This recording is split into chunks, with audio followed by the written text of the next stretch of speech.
right, good morning, everybody. My name is Tess Harris. I'm the Staff Hearing Officer for the October 15th, 2025 hearing today. First, I will start with preliminary matters. So, let's see, actually. Perfect. Prior to beginning item number 1 on the agenda, I will ask if anybody in the public would like to speak on a matter that's not on the agenda today. Do we have any members of the public who wish to speak? If you could come up to the podium. And I'm seeing no movement in the room. Ms. Gu, anybody online that would like to make a public comment for items not on the agenda?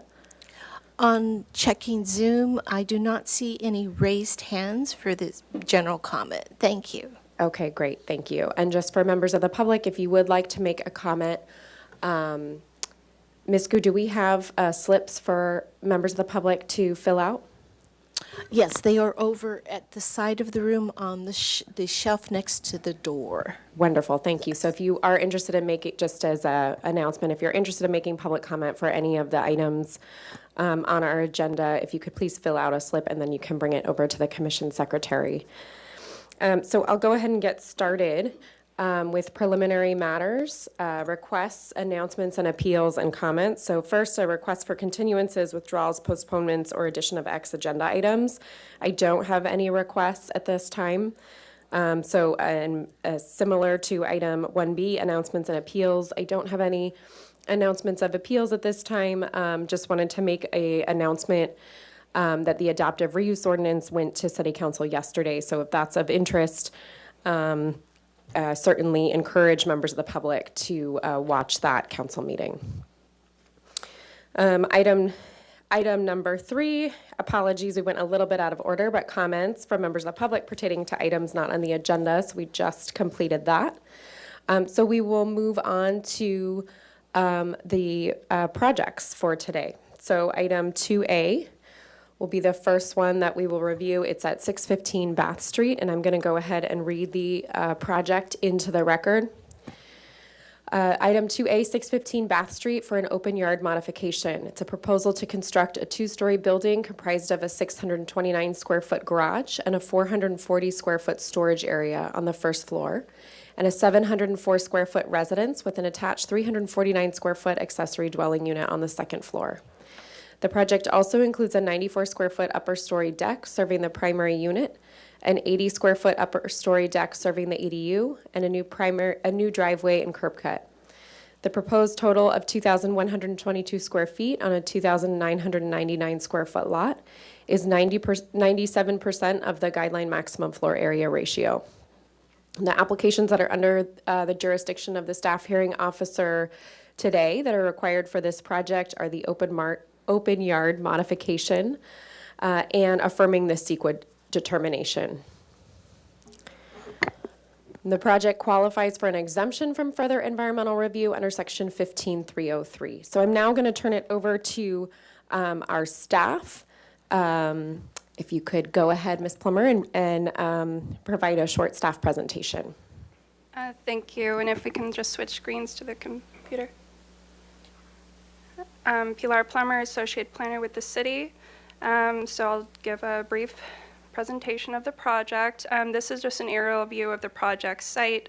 I do want to point out, first of all, it is a very small size lot at 2,999 square feet. And along this span of street, there are some similar lots to this particular parcel. This is Mission Creek Bridge, which does bear some meaning to this particular project. The site is currently vacant, as you'll see in the photo there. This tree is actually on the neighboring property, so I do want to point that out. But yeah, there's nothing on the site currently, no trees. So the vacant parcel is about here. There's this driveway, and then this is Mission Creek Bridge. And these are some of those homes that are immediately adjacent to the site. Oops, this one. Okay. So the purpose of this hearing is to review an open yard modification. The lower portion of the proposed building, and essentially this is just a single-family residence with an ADU, but on the lower floor there is a proposed two-car garage and then storage space. So you can see their setback. The garage is actually about 20 feet from the front lot line. There are some posts that support an upper story deck ridge at 10 feet, and that meets the required setback.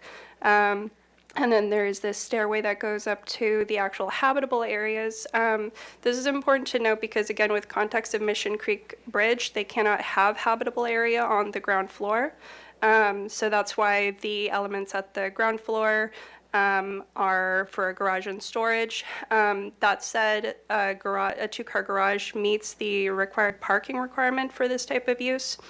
Irrespective of AB 2097, which might provide relief where you don't need to. It is definitely an amenity to the use, as well as storage.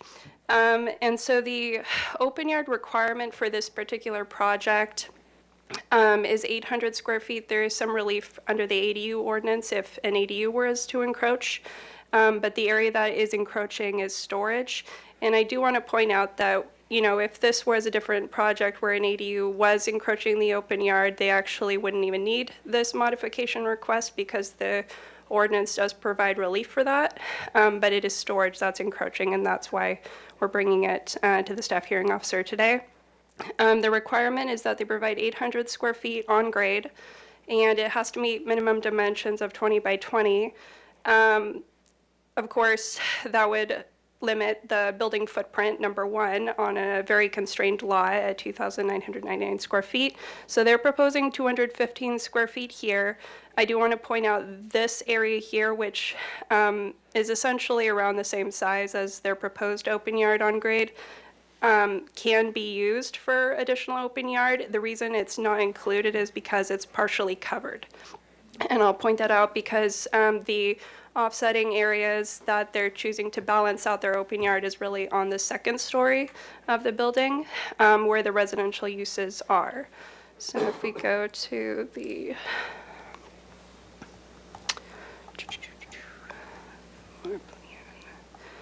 again, that's the lower floor, and then we get to the upper floor. So you would take the stairs. This is the main residence area, which again is relatively modest at 704 square feet. So you would enter the unit, and then there is a private open yard deck dedicated to the main residence that is 94 square feet. And then if you continue along this entry deck, there is an ADU attached that also has a private deck at 80 square feet. So those areas are, in addition to the 215 and let's say 216 adjacent to that additional open yard areas that can be used. Staff is overall supportive of this. One, we received feedback from the Single Family Design Board, and they recognized the site constraints for this particular project. We actually had this go through 2 hearings with the Single Family Design Board, and initially there was a larger deck that was proposed here in the front. Actually, if we go to the rendering, that's probably the best view of it. So the deck actually spanned across the front here. The Single Family Design Board wanted that studied, just given the context of the neighborhood that has a lot more single family homes. There are some 2-story examples in the area, but overall to help adjust the size, bulk, and scale, and ultimately they did find that it was appropriate. So yeah, staff is supportive, again, mostly because of site constraints. They can't have habitable areas on the ground floor. And having to meet the open yard requirement in this case would definitely reduce the building footprint and livability of the unit. And they're providing comparable open yard spaces on the second story. So that's really my presentation. Jared Gorn is here as the applicant, and he can speak. Hi, Jarrett Gorn from Vanguard Planning. So yeah, this is one of the most constrained sites we've had to design something on, and it did keep the square footages of our units down. They're even the main unit is ADU sized. So couple of different things going on here. We're forced into 2 stories, like Pilar covered. One of the things that does is it increases what we have to have as a front setback, because there's this 20-foot front setback to the face of a garage. We didn't want to waste the whole understory, so we thought we'd provide parking on site, even though, as Ms. Plummer pointed out, we don't have to have parking, but in this neighborhood, we think it's good to have that. And so that pushes the whole unit back, and so that keeps us from being able to provide the open space at grade in the Recording back. stop. Recording in progress. And given that all the living areas are upstairs, we wanted to put usable outdoor space upstairs. Another thing about just open yard area requirements is part of it is for some usable area for residents. Another aspect of open yard is just sort of light and air and openness. And we have the unique condition of being right next door to basically permanent open space. So there's a ton of open space just to the west of us. And overall on this site, I just think it's a benefit to the public to have more of our open space in that front yard setback. And then it's the house, even though it's a tiny lot and the structure's, it's not a large structure, but relative to the lot, it's a large structure. We still have the benefit of a lot of setbacks and open area around it, which I think the overall impact of that is superior than if we had been able to do even a 1-story and push it closer to the front. So among all the trade-offs, we think this mod was the best one to request. Great. Thank you, Mr. Gorin, and thank you, Ms. Plummer, for your staff presentation. I will now open it up for public comment. If there are any members of the public in the room that wish to speak on this item. And I'm not seeing any movement. Ms. Gu, do you have anybody online that wishes to speak? Upon checking Zoom, I do not see any raised hands for this particular item. Thank you. Okay, great. I'll go ahead and close public comment for item 2A. I've got a few questions for staff and the applicant, and then I'll provide comments and a decision on the item. Question really for the applicant, can you talk a little bit about the different designs that you looked at for this site? Was this the first sort of the primary design that you focused on, or did the owner or applicant consider other things on the site previously, and just due to the constraints came to this one? Yeah, Ms. Harris, the first design we tried actually had the parking in the back. Okay. So we were trying to see, like, one of our big challenges was here, we don't like to have large garage faces directly facing the street usually. So the very first thing we tried was there any way to get a driveway past the side of this building and get the parking in the back somehow? And there just wasn't, the width of the lot doesn't allow enough back out and turn to be able to turn head out, or even just a regular, like even if you could back all the way down, because I think we're still close enough that we would have been able to do that. But it forced everything up against the west side of the lot, and it made like a super linear building. It would have only gotten us an additional 5 feet to be able to push things forward. But the other result of that would have been, since everything was compressed into this skinny little tunnel shape, it would have still pushed us further backwards to be able to get any sort of usable square footage in the unit. So that was the first thing we looked at, and then decided we probably have to do this, and it was way more efficient to not have so much of the site devoted to hardscape and driveways. So this really cuts that down.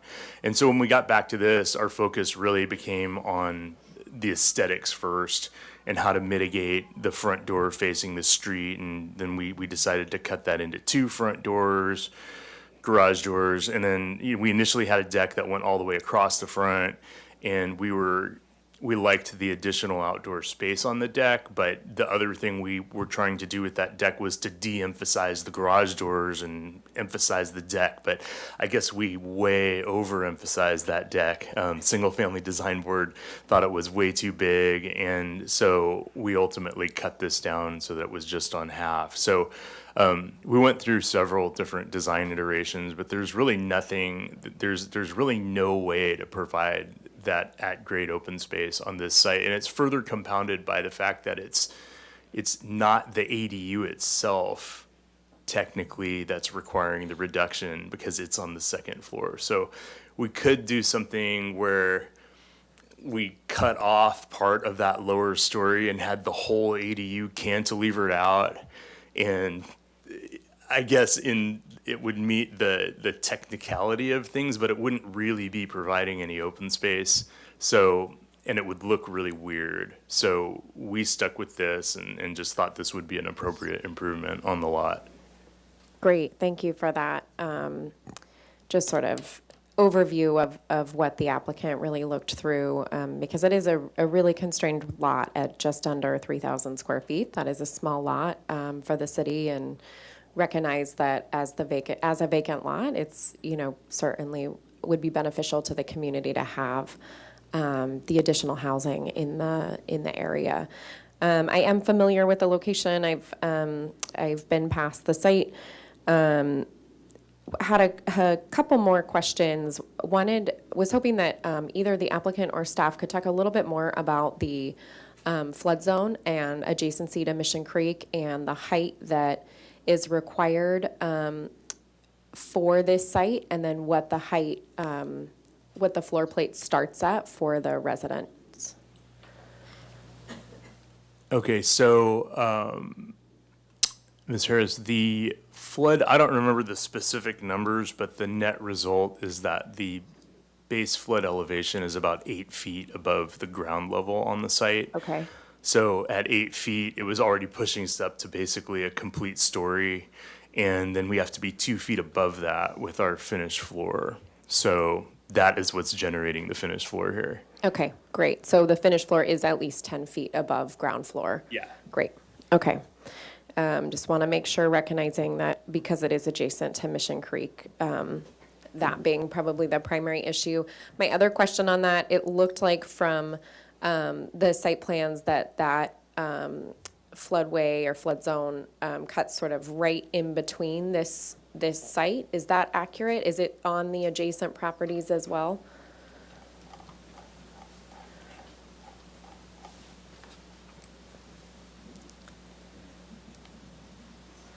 Thank you. So yeah, it looks like Yeah, the that's- FEMA 100-year flood elevation cuts right through the property. Let me just explain these lines here. So the two lines that are the straight lines, one of those is the edge of Mission Creek, which is under a bridge there, which is why it's perfectly straight. The other one is the standard Mission Creek development setback, which comes onto our site. And you can see a corner of our deck actually goes into that, but it's a column, so like the actual building is above that development setback, and then the building's outside of it, and then the line that's kind of going perpendicular to those lines it's one of the contours within the elevation. So that's not the edge of it. It doesn't like end halfway through the site. It's just that's the particular topographic contour of the elevations see. of the flood zone. So this flood zone extends blocks either That's what side of our site. Thank you for the clarification. That's what I thought, so I just wanted to sort of clarify that and make sure that was clear to the public as well. Certainly understand needing to have the residential structure or the residents on that second floor because of the flood elevation that exists on the site. Also, because the site is, such a constrained lot at 2,999 square feet, I do understand the need for an open yard modification. I appreciate, Ms. Plummer, your description of while we technically can't include, per the municipal code, the open yard area that's underneath, right there. That still could provide some additional open yard space, as well as the decks that are on the property. We don't consider those to be open yard, but they do provide some additional space for the residents to be able to utilize. So with that, I'm going to go ahead and make my decision. And before that, just recognize that the project was reviewed by the Single Family Design Board a couple times. and that they actually made a comment as well during their meeting that the modification for the open yard they felt was appropriate due to the site constraints. So I appreciate their comments as well on that as the overall design. I think the design to sort of reduce the deck and how you've done it and responded to those comments makes a lot of sense, just in keeping with the neighborhood. So I will go ahead and find the following. For environmental review, I will go ahead and find that the project is exempt under section 15303, which is new construction or the conversion of small structures of the California Environmental Quality Act CEQA guidelines. That specific section allows for the construction of a primary residence and an accessory dwelling unit in a residential zone. I'm also going to find that the modification to grant relief from the open yard standard of 800 square feet on lots less than 5,000 square feet is consistent with the title and is necessary to secure an appropriate improvement on the lot. I think because this lot is currently vacant, it is appropriate to, and is in a neighborhood, it is appropriate to have a residential structure on the site. It's consistent with the zoning in our municipal code. And because of the constraints that both the staff and the applicant indicated around needing to raise the residential structure, wanting to make sure that, you know, it looks appropriate for the neighborhood, that we're not cantilevering a unit completely out. I think that using that bottom floor area for garage and storage use does make sense, and just really kind of can fit well into the neighborhood, along with the open yard area, both the area that we can technically count at about 215 square feet and the additional area that cannot be counted per our municipal code but is provided on the site. So I do find that it's an appropriate improvement of the lot and avoids an unnecessary hardship given the constrained lot size and the proximity to Mission Creek. And so with that, I will go ahead and approve the project. The project is subject to the appeal process, so my decision can be appealed to the Planning Commission within 10 calendar days. My decision also can be suspended by a member of the Planning Commission within 10 calendar days. And this slide up above or up on the screen describes the appeal process of how you can file an appeal either in person or in writing. Thank you very much to staff and the applicant. Thank you. We'll take a moment and transition into item 2B.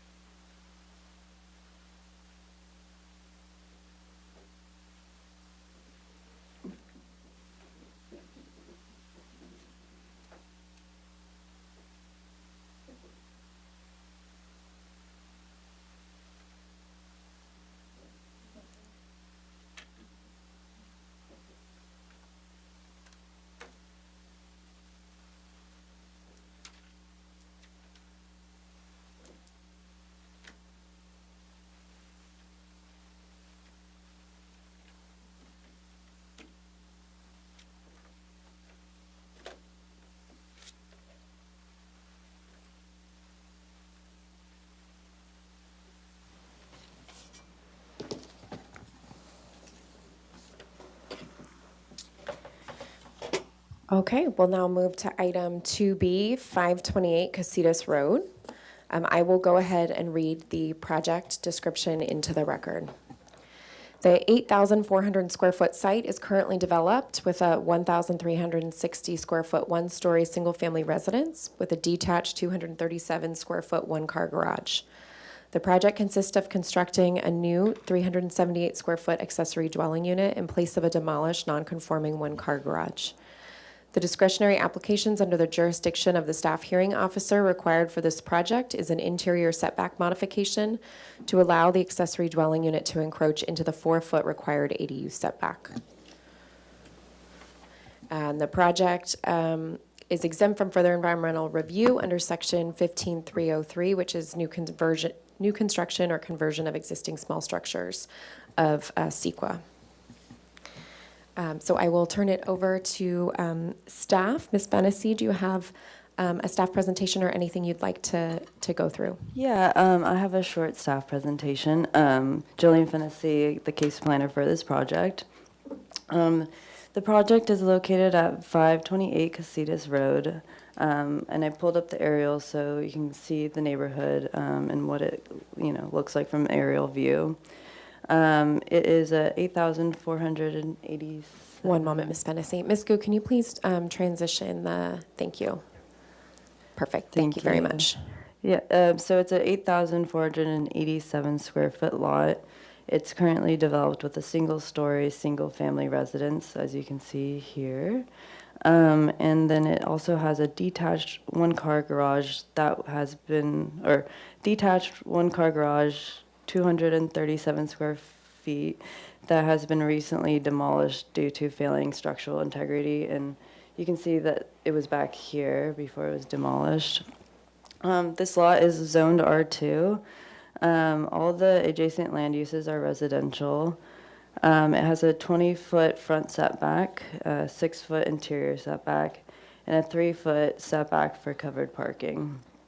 The garage was non-conforming to the 3-foot covered parking setback, so it was over that 3-foot setback line.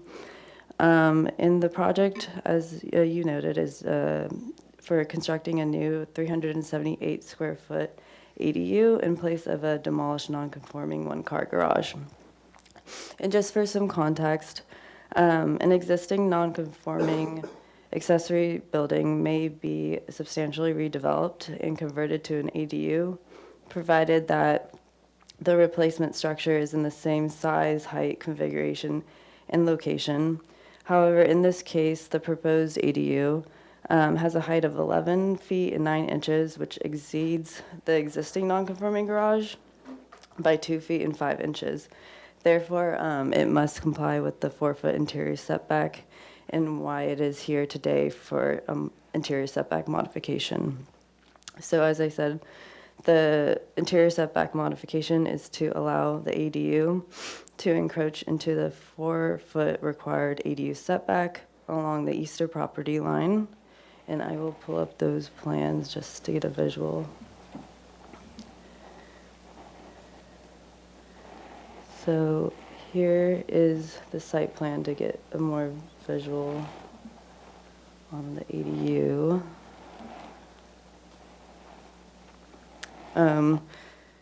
And so it's along the eastern property line, and the modification is both for the height and the length of the ADU that's encroaching. And it's encroaching by approximately 2 feet and 9 inches. Staff believes that the required findings for approval for the interior setback modification can be made, specifically because it is consistent with the general purposes of the zoning ordinance.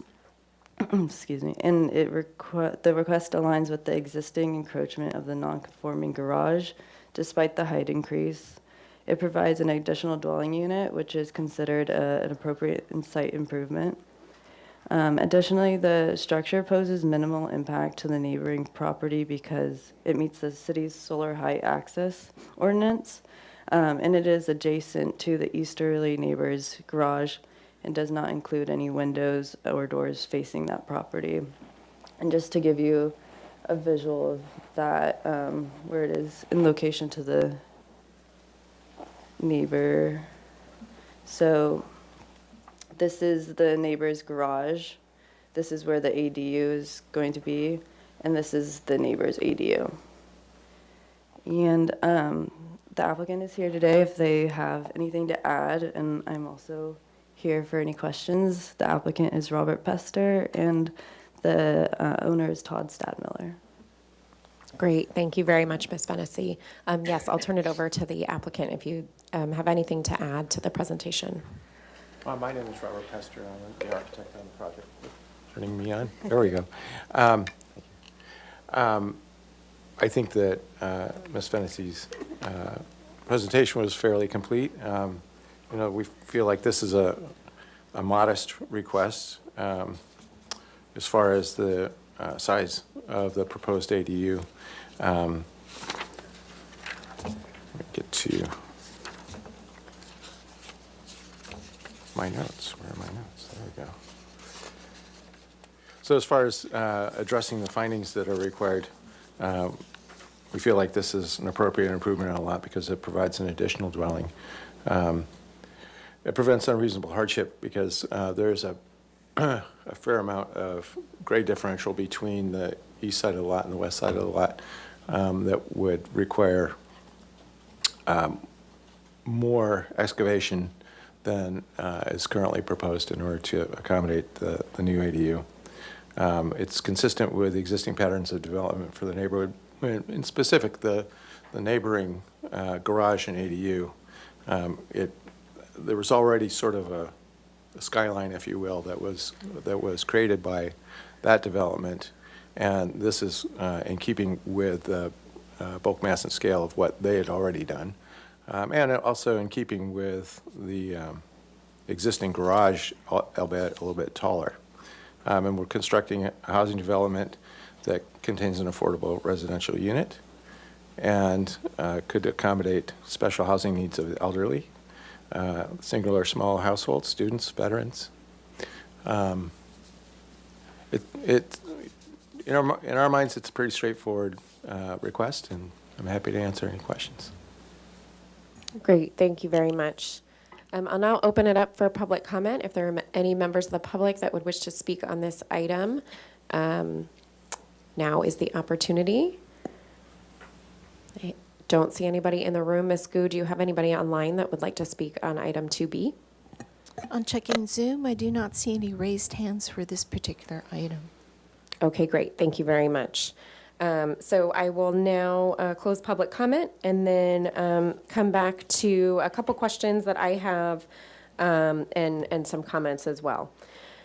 So I understand that it encroaches into the side setback by 2 feet 9 inches. So you have the 1 foot 3 inch area. Either Ms. Fennessy or to the applicant, can you just state for the record, is that the same area that was available when the garage existed on the site? Is that the same? So with the ADU, it does have, I think it's 11 square feet of more length. It's in this corner right here, But that is part of the 150 square feet of allowable for ingress and ingress and egress. However, it is in the setback, so it does need that modification. Mm-hmm. It's kind of this is tricky because of the height. It kind of throws it out of substantial conformance, and so with the height increase, actually the whole area that it is encroaching into the setback requires a mod, but that little square footage is the only new construction in the setback.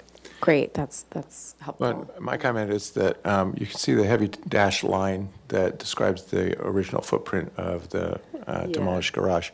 Our wall on the easterly side is right on that same line. So it's the same distance off the property line. And you can see the neighbor's garage is even closer to the property line than the previous garage was.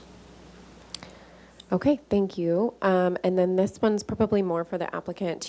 Can you talk a little bit about, the decision that was made when you came in for this application on why you chose this particular area on the site rather than, let's say, a portion of the area where currently the open yard exists, or shifting the ADU over by a few feet so that it meets that setback?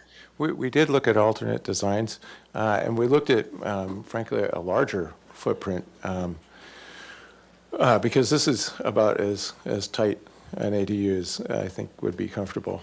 The idea, but we came back to this, and to slide it over in order to meet the 4-foot ADU setback requirement would have required some additional grading in order to cut the patio adjacent to it back further, and we wanted to minimize the grading.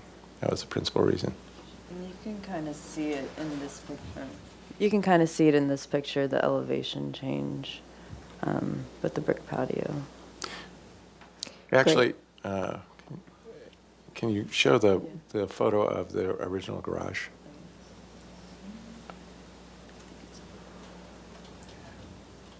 There we go. So yeah, you can see the difference on the left-hand side of that photo of about 30 inches. Great. Yeah, that's certainly helpful. Okay. And recognizing that this is a project that's coming before me because the previous garage was 9 feet in height and was non-conforming, but if this ADU remained at 9 feet, you wouldn't need to come to the staff hearing officer. And that being said, I think 11 feet and 9 inches, which is what this ADU is proposed as, is a more livable height for and appreciated, I think, in general, to have that additional height for a residential structure. 9 feet is on the lower end from the standpoint of the ceiling. It looks like there was a couple alternative design options that were reviewed in the staff report on page 4. It had mentioned that staff reviewed alternative design options. Ms. Fennessy, can you sort of elaborate on that as well? I think it was the same thing with the applicant where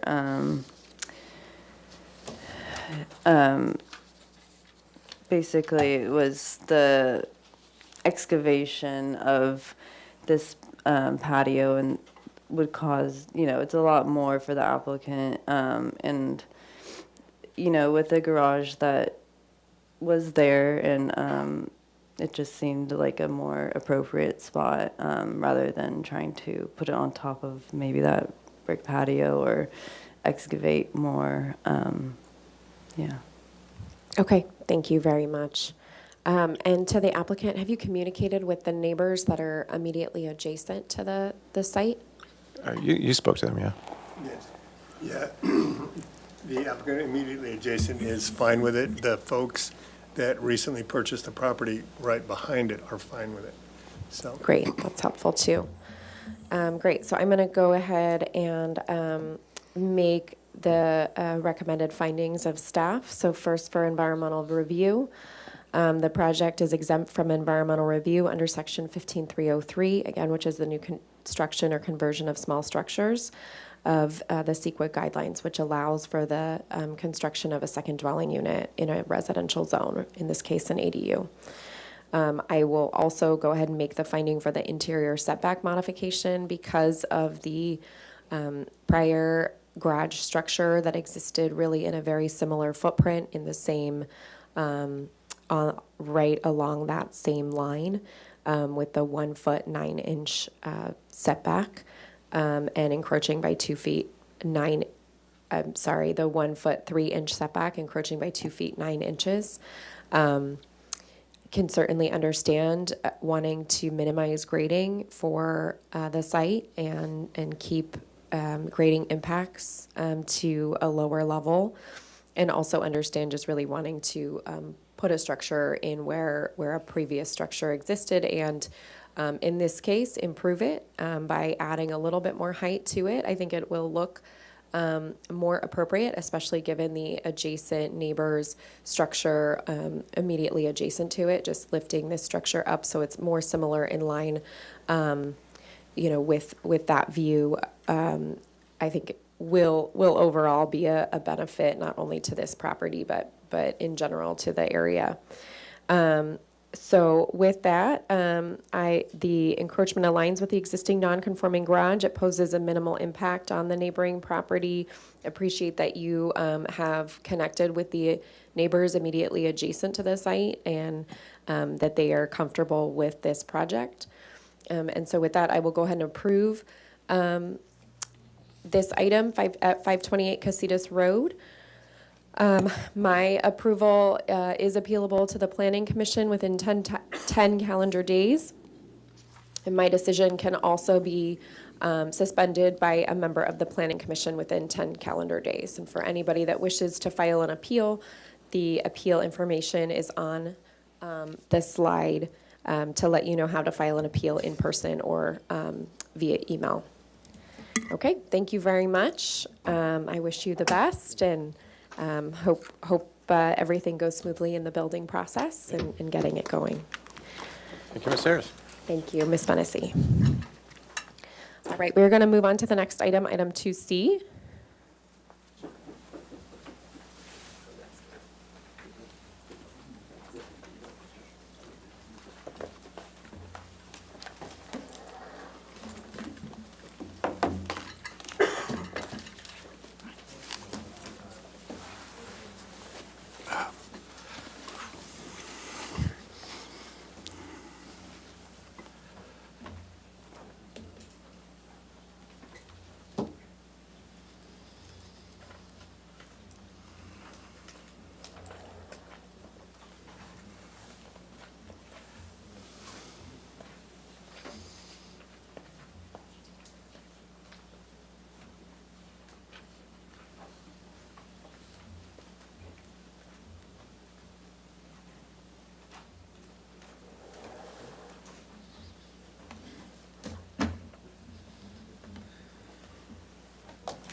Okay, we will move on to item 2C in the Staff Hearing Officer meeting today at 1129 Crestline Drive.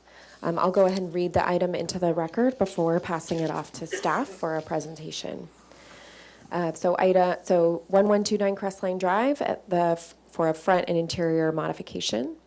The 13,503 square foot site is currently developed with a 1,883 square foot single unit residence and a 390 square foot attached garage. The project consists of renovations and additions, including a 752 square foot second story addition and an 18 square foot garage addition. The project also includes site work, including a new permeable driveway, a wood fence and gate, site walls, landscaping, a rear yard deck, and relocation of the pool equipment. The proposed 2,948 square feet of development on a 13,503 square foot lot is 71% of the required maximum floor to lot area ratio. The discretionary applications before the staff hearing officer today are the front yard modification, allowing the reconfigured garage in the front setback, and an interior setback modification to allow the existing residence to remain in the interior setback combined with substantial redevelopment. Then the project qualifies for an exemption from further environmental review under section 15301, which is existing facilities of CEQA. So with that, I will turn it over to Ms. Ernest for a staff presentation. Thank you, Ms. Harris, and thanks, Ms. Gill, for switching screens. Good morning, Carly Ernest, Associate Planner. I'll be presenting the project at 1129 Crestline Drive in the request for a front and interior setback modification that is under the Staff Hearing Officer's purview today, and the architect is here today as well. And from Google Maps, here is the project site located at 1129 Crestline Drive. It is located in the Bel Air neighborhood of the city's general plan, and it is zoned RS15 and developed with a one-story single-unit residence in a two-car attached garage. Now going to the plans to view some site photos, here are additional photos of the existing residence and the attached two-car garage. This is the view from the street in this photo, and then of the house from the surrounding rear and interior yards. And here are some photos of the surrounding neighborhood. These are primarily two-story examples, but the neighborhood is a mix of one- and two-story homes. And just for background and overview of the project description, the project proposes renovations and additions to the existing residence and attached garage, which includes a 752 square foot second story addition and an 18 square foot addition to the two-car attached garage. And the project also includes a new permeable driveway, wood fence and gate, site walls, landscaping, rear yard deck, and relocation of the pool equipment. And let me scroll to the site plan.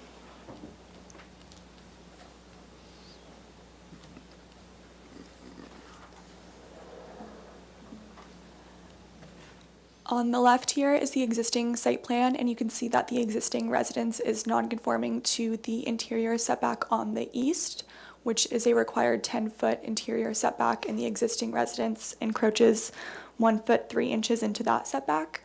And then also the front setback, the required front setback is 30 feet, and the existing garage encroaches 8 feet 4 inches into the required 30-foot front setback. And non-conforming structures may not be substantially redeveloped without the request for modifications.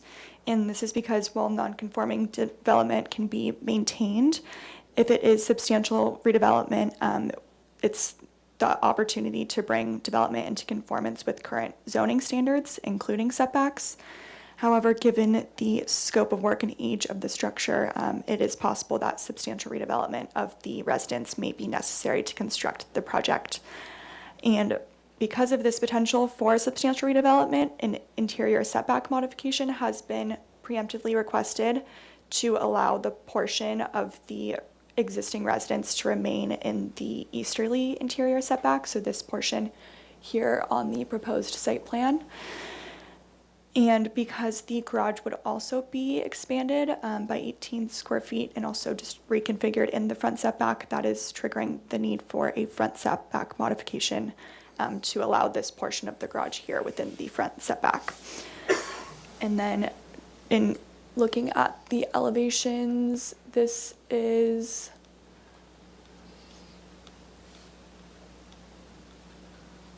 here's the existing and proposed north elevation. So this is the view from the street, and on the proposed elevation, you can see the setback line depicted, the 10-foot interior setback line. So this is the portion of the existing residence that will remain in that interior setback. And then the existing and proposed east elevation, the 30-foot setback line is about here. It's not shown, but it's about here on this elevation. So this is the portion of the garage that would be within the 30-foot front setback. And then the same thing, just view from the west. South. From the west, this is that portion of the garage that would be within the 30-foot front setback. And staff is supportive of the request for the interior setback modification because if substantial redevelopment is triggered, it would be a hardship to bring that portion of the non-conforming residence into compliance with zoning standards because structural alterations are not proposed to that portion of the residence. And regarding the front setback modification, staff is also supportive because it's an appropriate improvement because the addition is required to comply with current parking standards for a 2-car garage. It would also be unreasonable for the garage to comply with the front setback because this would result in less than a 2-car garage and 2 covered parking spaces are required. The project was also reviewed by the Single Family Design Board, who found the modifications aesthetically appropriate at the last hearing. And lastly, staff is supportive because it allows the lot to remain consistent and uniform with patterns of development within the neighborhood, since many other lots in the neighborhood have similar lot development and setbacks as well as second stories. And that concludes my presentation. Thank you. Thank you, Ms. Ernest. To the applicant, do you have anything to add? Like our planner said, is that right now we're just under substantial improvement, and so we're just preemptively doing the interior modification just in case additional work happens in the field and we want to be in compliance. And then the garage currently is undersized to meet traffic standards. For a 2-car garage, and so the additional square footage is required to make it a compliant 2-car garage because it currently is not. And then the alteration of the driveway facing out is to allow for more open yard space. It's a hilly site with a very steep slope in the back, so they don't really have a backyard. So this will add additional planted lawn area that they can use, we comply with all of the minimum size of the driveway, and then also the view triangle for the driveway itself. Great, thank you for those clarifications. I will now open it up for public comment. Before I do so, I wanted to recognize the public comment that we received for this item. We received a public comment from Sherry Gardner and another public comment from Richard and Cynthia Castaneda. I'll now open it up for public comment. If there are any members of the public who wish to speak on item 2C at 1129 Crestline Drive, please come up to the podium. Okay, I'm not seeing anybody in the room. Ms. Gu, do we have anybody online? We do have people online, but I believe they're for the next item. I do not see any raised hands for this particular item. Thank you. Great, thank you, Ms. Gu. Okay, so I will go ahead and close public comment then for item 2C, and then I've got some questions and comments on this project. So I first wanted to, this is more for the applicant, I know you sort of just went through some of this, but if you could talk about, the garage configuration and why the decision was made to move the driveway into the configuration it is, and why not keep the garage in the existing configuration and have the second story additions in the remainder of the project, with the exception of the open yard. Okay, yeah. So the on the left-hand side, you can see the portion of the driveway that is there, and it's a pretty substantial piece of concrete to provide for back out space with a side approach area, and so it takes up a lot of usable space, and also the entry to the house is currently and is also proposed to remain in the sort of the crooks between the garage and the house. And so the entry to the garage is kind of muddled because you have to go across an expansive area of concrete. And it's also further muddled because it's under a deep overhang. So it's a dark space as well. And so as part of our proposal, we're providing an open, little open cutout in the roof above that space to sort of allow light in there to make it more airy, and so that it more highlights as the entrance to the house, and providing a pathway to also guide visitors that this is the entry to the house. And the owner just had a child, and they would like a lawn to use. And right now they basically have a pool patio in the back, and then right after the pool patio, it's a very steep site that's undevelopable. So the front yard is kind of the only flat area where they could have like a lawn for their child. Okay, great. Thank you for that clarification. I did visit the site earlier this week and sort of aware of the overall neighborhood and aware of the project site.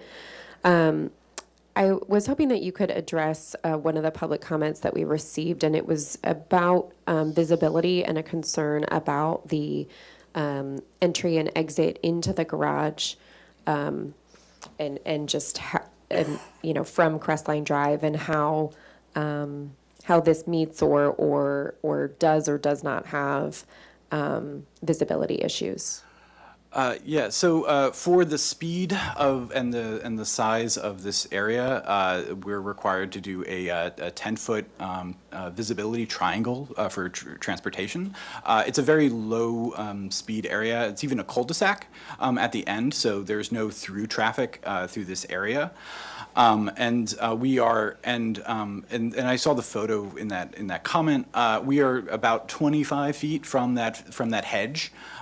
So there is a buffer distance between the two properties.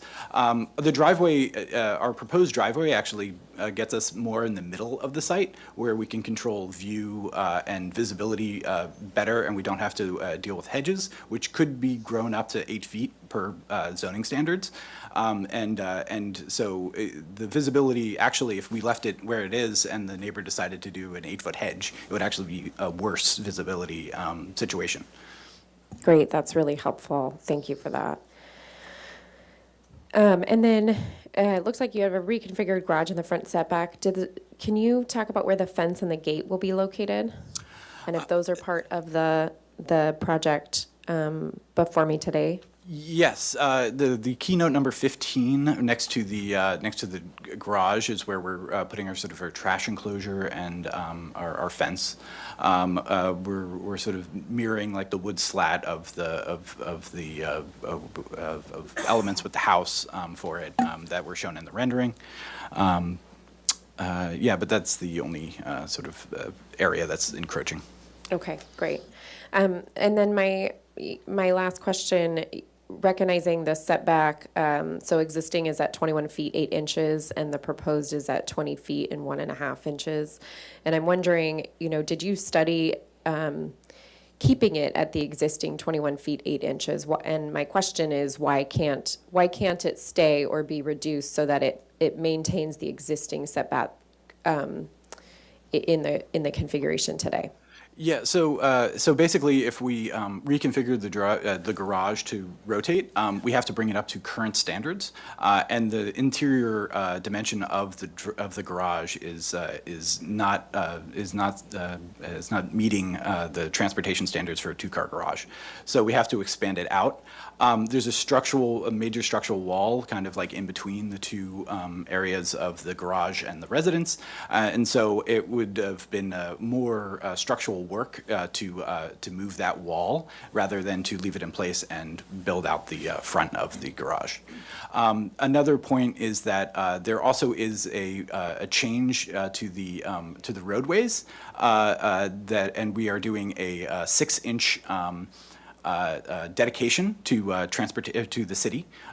Basically, the street plan has gotten wider, so our setback is actually 6 inches farther back than it was prior because of our development.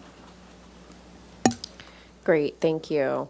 And Ms. Ernest, does this project return to SFDB? The project has gone to the Single Family Design Board twice for 2 concept reviews, but following today's hearing, it would need to return to the Single Family Design Board for project design and final approval. Great, thank you very much. So with that, I will go ahead and make my decision. I do appreciate the comments that were provided both by Ms. Ernest as well as the applicant in the really talking through. I think I'm not as concerned about the setback that is not associated with the garage, but that was the garage piece was the area I had more questions about, and so I appreciate you talking through the requirements that exist today and why they are different, and that need to have that small amount of increased front setback space for the proposal. So with that, I'm going to go ahead and make the following findings. The project does qualify for an exemption from further environmental review under Section 15301 for existing facilities. It allows for exterior alterations and additions to existing structures. So this project complies with that section. Then I'll make the front setback modification to allow the garage in the front setback.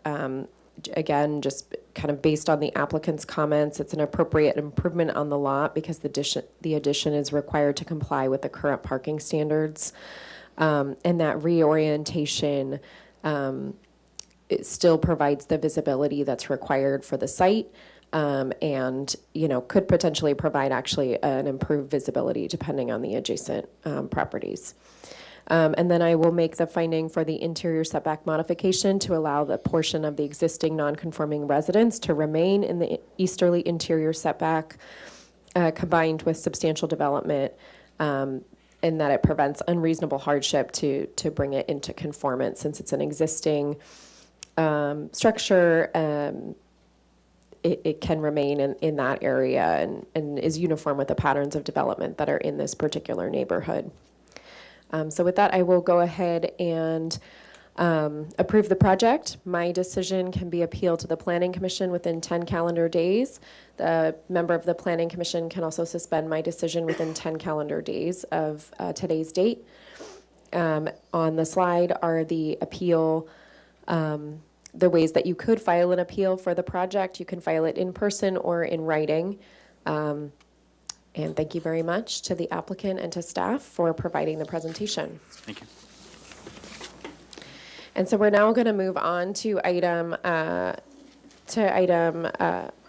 see.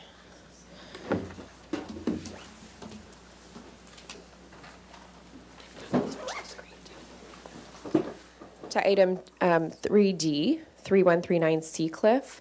If we could have the screen switched over as well, that would be great. And I'm just going to take a moment to set up for this item.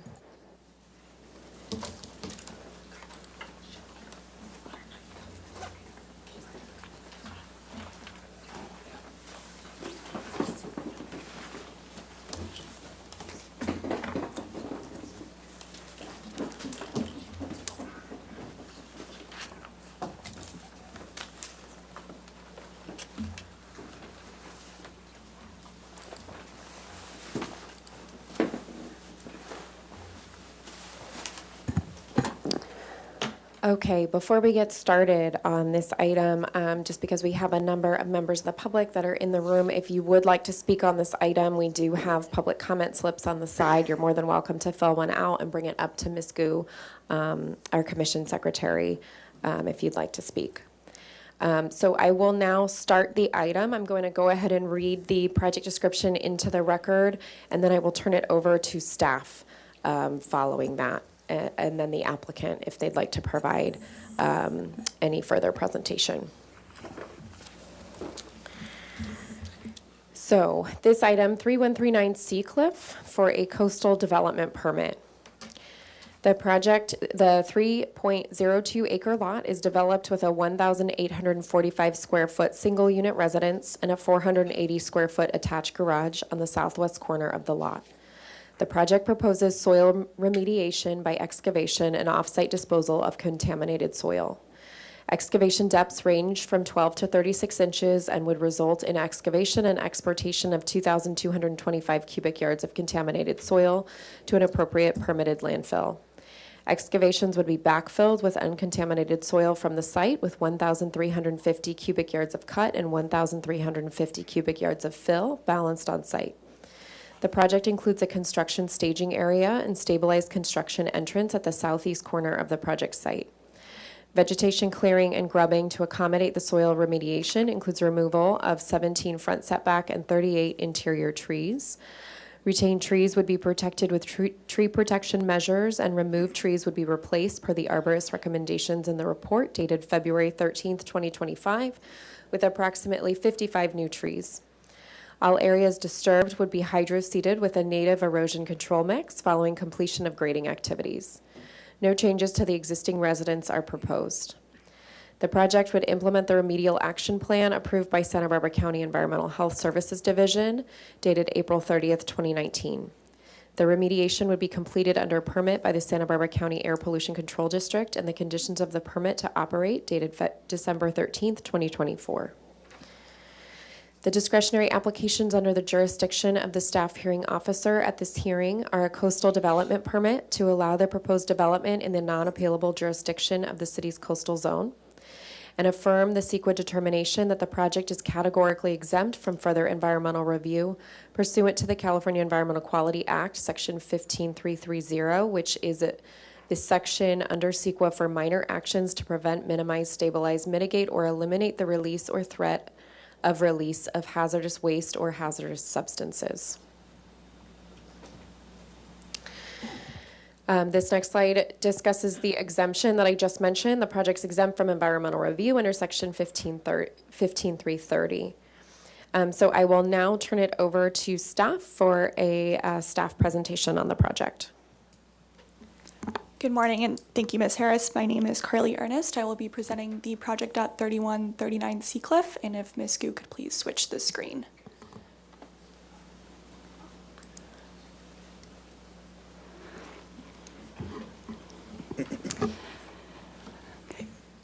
As you read into the record, the project is for proposed soil remediation at 3139 Seacliff, and I'm the assigned planner. And today with me, I also have Tom Reschek with Santa Barbara County Environmental Health Services, and William Surratt from Santa Barbara County Air Pollution Control District, as well as Aaron Markey, Creeks Division Manager, who I will defer to during parts of this presentation. The applicant team is here today as well. And I just wanted to address the public in the room who are here for this project. And if you wish to give a public comment, please fill out a speaker slip and bring to our SHO secretary. You'll be able to give public comment following the staff and applicant presentations. And for anyone online via Zoom, you can raise your hand on the Zoom platform as well.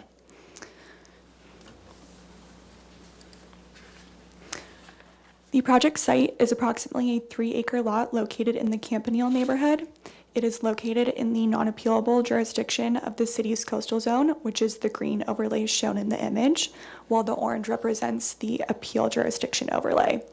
The site is zoned A1 SD3, which this zone district is intended for low residential densities, and the subject lot and surrounding lots are primarily developed with single-unit residential developments.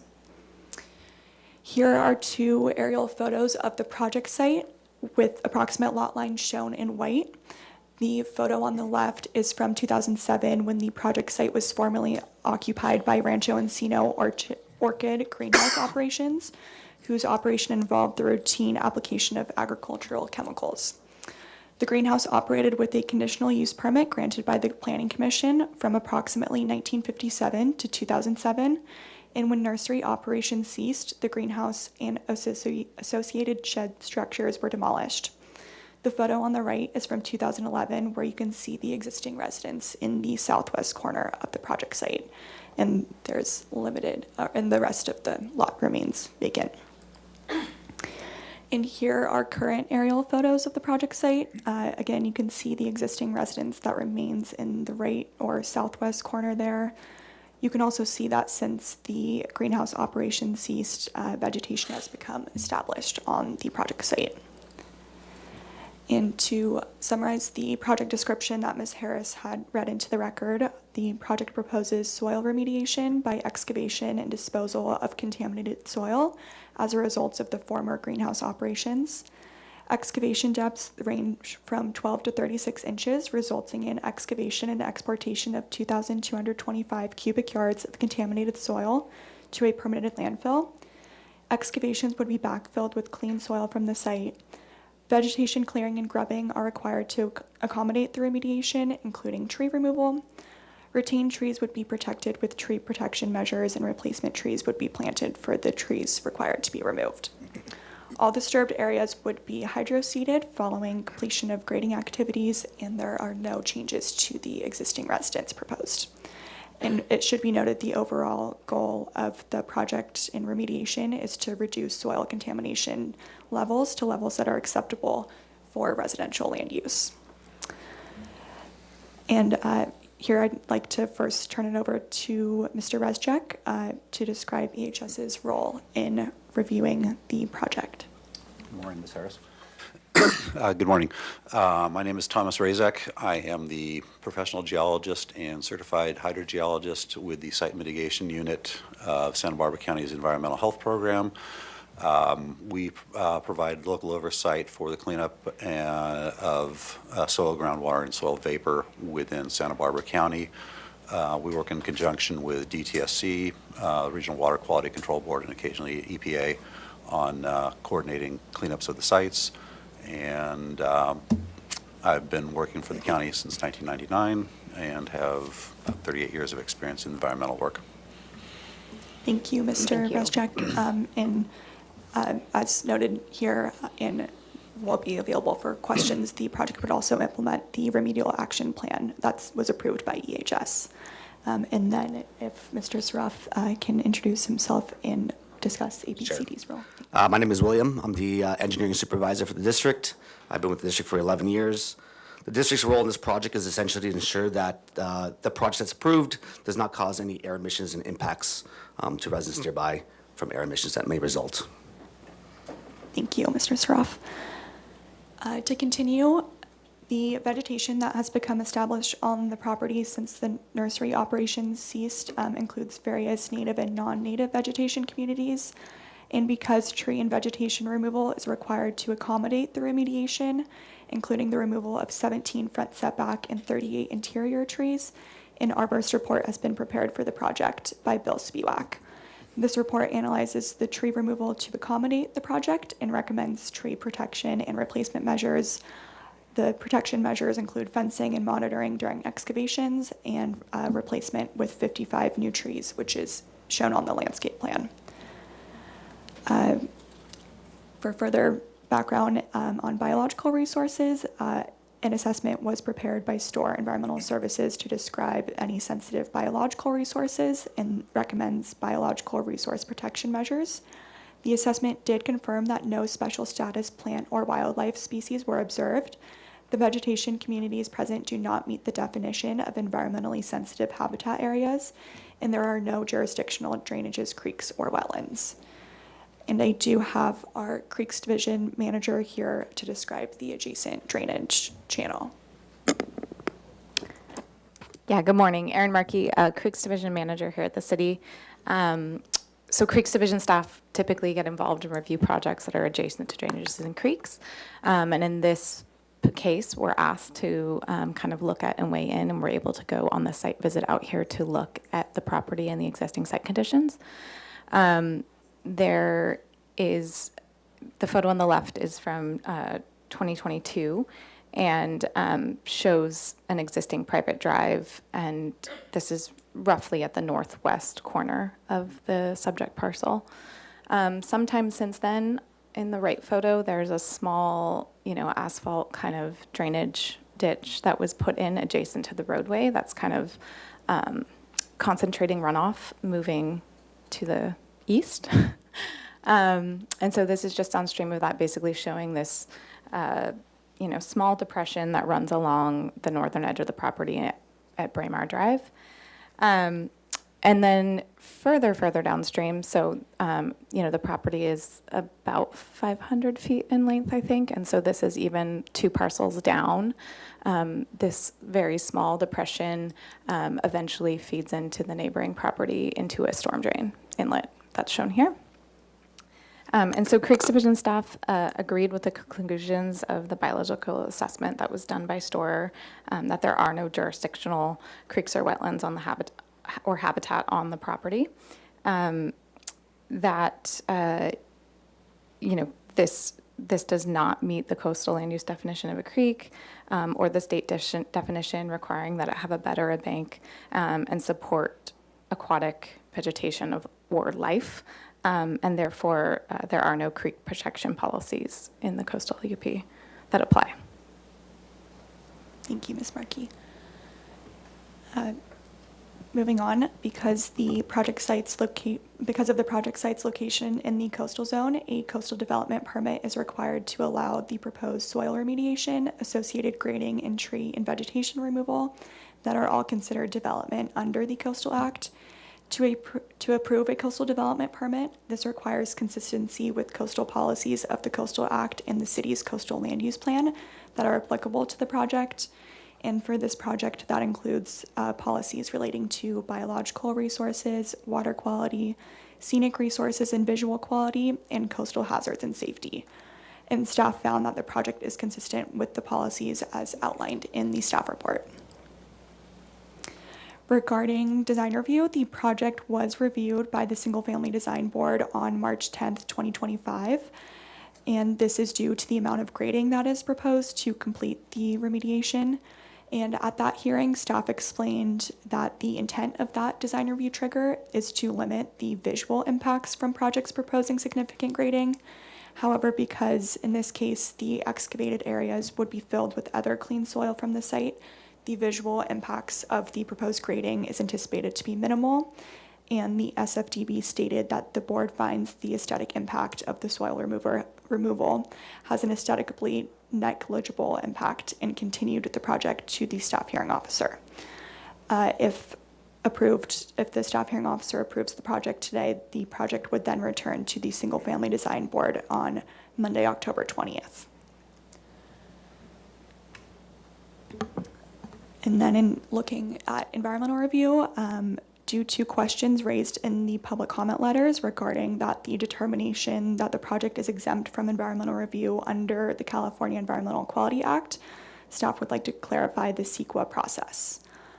In section 15061B of the CEQA guidelines states that the first step in the CEQA process is to determine if a project is exempt from review.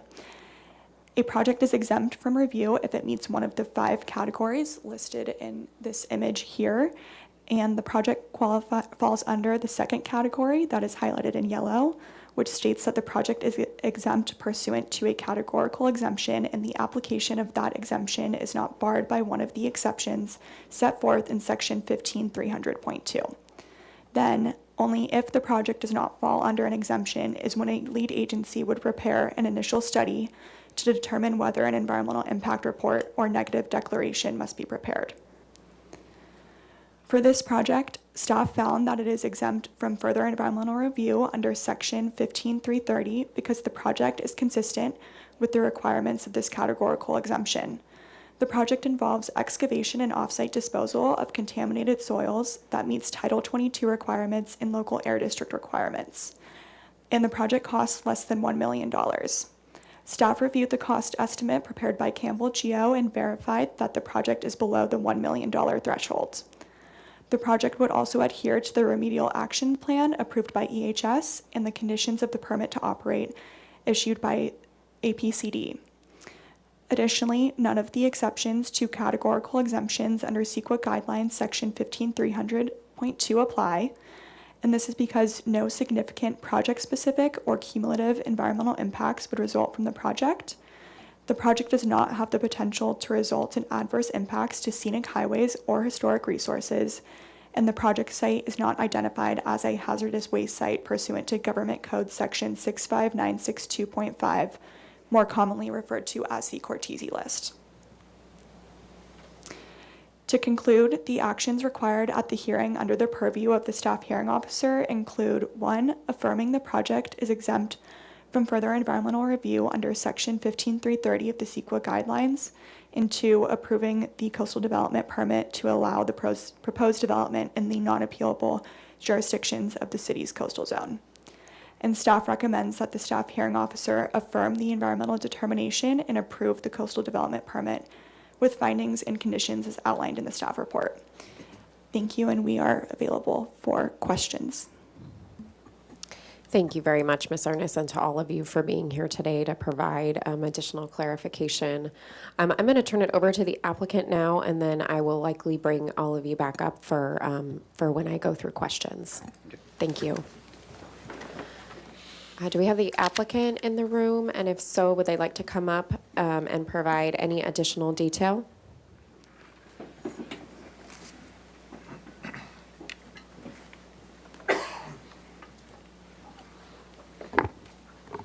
Good morning, Ms. Harris. Thank you for the opportunity to speak today. My name is Dale Caron, and I'm one of the property owners at 3139 Seacliff. More importantly, I'm a future resident. My family and I, along with 2 other families, all with young children, plan to make this our permanent home. So when we talk about soil remediation and neighborhood safety, this isn't theoretical for us. We're investing in the long-term health of our children and our community. From day one, we've been proactive in our approach. Earlier this year, we held 2 in-person meetings with our neighbors to share information and invite feedback. One of the meetings included our geologist, Steve Campbell, who was there to answer technical questions directly. Beyond that, I've spoken personally with leaders from both Surfrider Foundation, the Santa Barbara Bucket Brigade nearby farm, to ensure our process aligns with broader community and environmental value. We've worked for over a year with EHS and APCD to craft a cleanup plan that not only meets their standards, but in many areas exceeds them. We voluntarily imposed stricter safety measures, things like continuous air monitoring every 30 minutes, immediate shutdown if any particulate levels rise above threshold limits, and high-powered industrial misting systems operating continuously to suppress dust and air particulates. We've taken these steps not because they're required, but because they're right. I also want to acknowledge our neighbor, Gil Berry. We have met with Gil 8 times in person, starting summer of 2024. And while we don't yet have his full support, his feedback has helped us strengthen our plan. We've enhanced dust control, improved transparency, and raised our own standards. That collaboration, even amidst disagreement, reflects the kind of neighborhood we want to build, one grounded in respect and shared safety. This is about stewardship of our land, our families, and our community. We are fully committed to completing this cleanup transparently, responsibly, and safely for everyone who lives near Seacliff. Thank you for your time and your careful consideration. Thank you.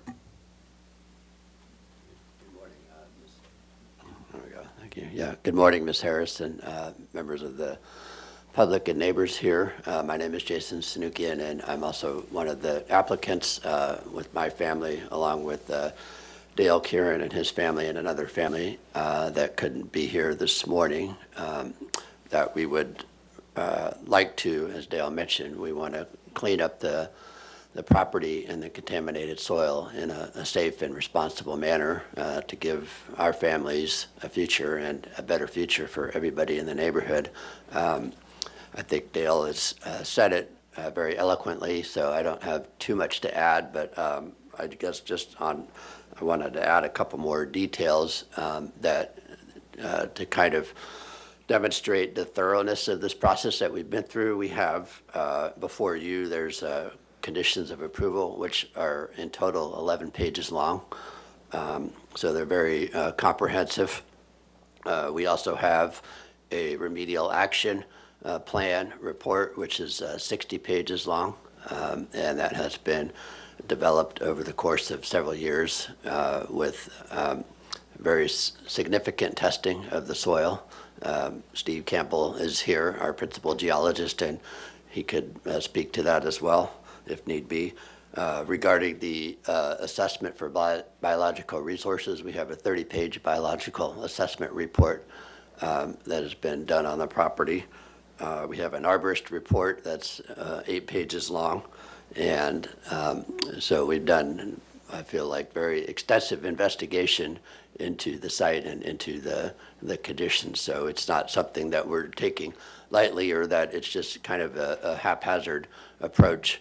And so we are taking this very seriously. I would also like to add that contrary to some of the proclamations out there about this being a highly toxic waste site, we acknowledge that the soil is contaminated, but with the exception of a couple of loads of soil that has to be excavated, the rest of the soil is considered non-hazardous for transportation and refuse purposes. So I appreciate your time and consideration. Great, thank you very much. So before we move to public comment, I'm actually going to ask Thomas and William, if you don't mind coming up, and I'm going to have you both just talk a little bit more about the remedial action plan and then the air emissions and how you're going to be looking at that. So maybe I'll have Thomas, if you could go first and talk just through kind of the process of the remedial action plan. I know this has been going on for a while, but just for members of the public to better understand. Yes. There we go. Yes, so this project started almost a decade and a half ago, where they wanted, the previous person wanted to remove find out if there was contamination and then remove it.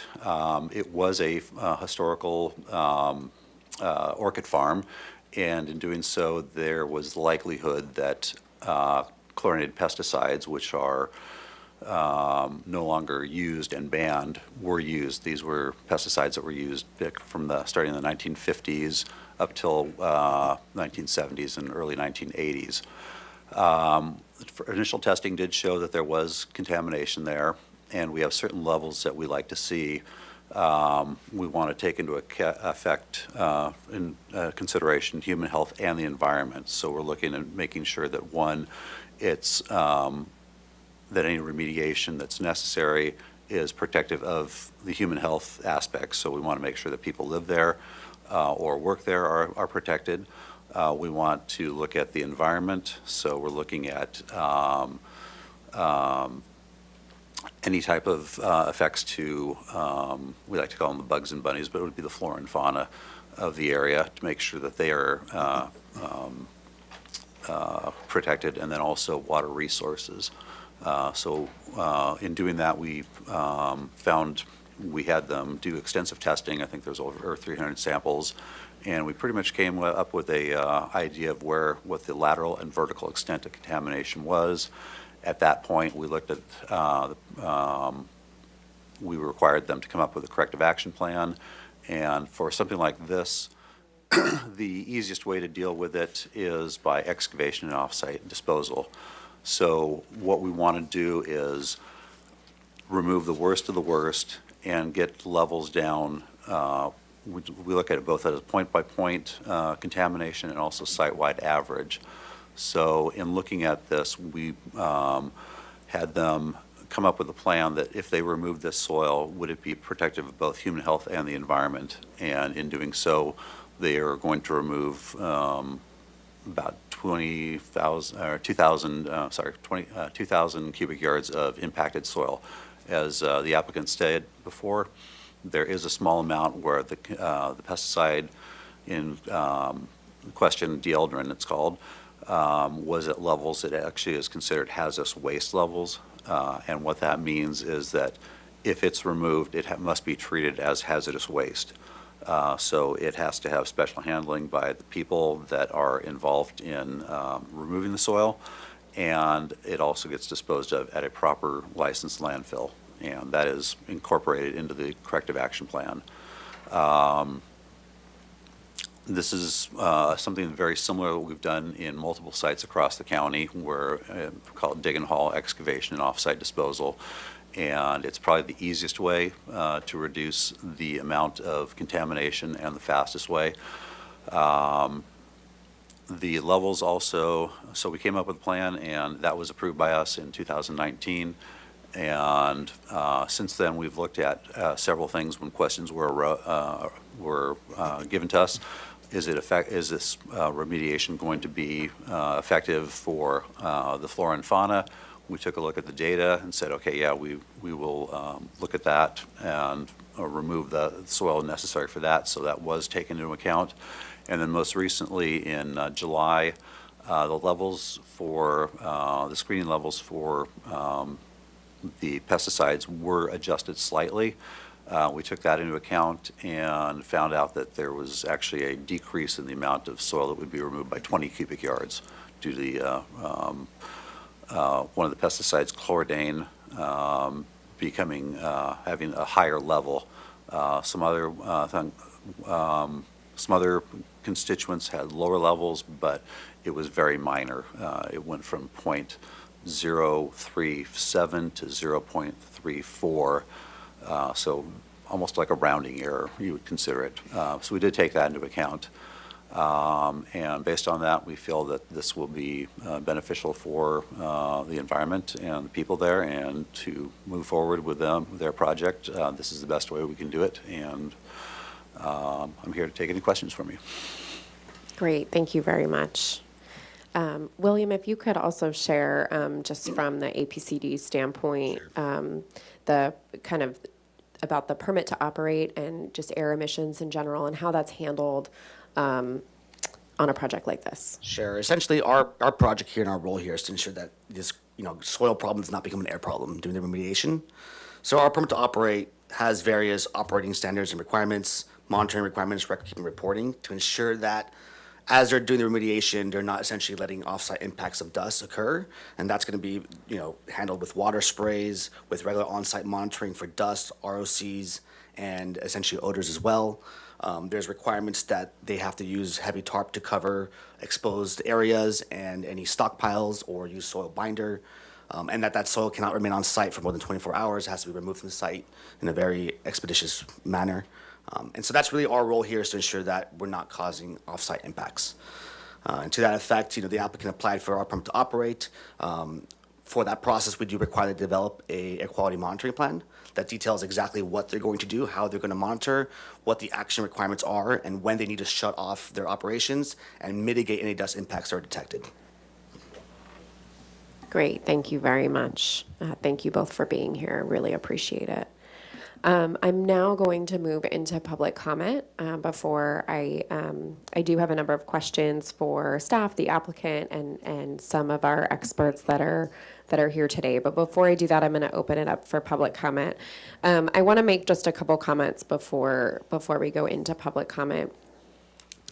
I fully recognize that the neighborhood here is somewhat divided, at least in the public comments that I have received so far. There are comments that are in favor of the project and comments that are not in favor of the project. And that really poses a challenge. And I mean that beyond my own decision that will occur today. But I just hope that as we have public comment, that all of you can really be considerate of each other and respective of each other's opinions, and recognize that you are a neighborhood. And my hope is that after the hearing today, whether it goes the way that you were hoping for or not, that that you can be neighborly and have communication with each other. So I just wanted to make that known. I also wanted to just make a comment because I did note some of the language that was in some of the public comment that I received, in my opinion, was unprofessional in regards to how they referred to staff. And that is just not something that I would tolerate. And I want to make that clear before anybody speaks publicly that you can have a different opinion from staff, but I do not want to hear anybody in the room talking negatively about any members of staff. So with that, I'm going to open it up for public comment. Again, if you have not submitted a public comment slip and would like to speak, please go ahead and fill one out and then bring it over to our SHO Commission Secretary, Ms. Gu.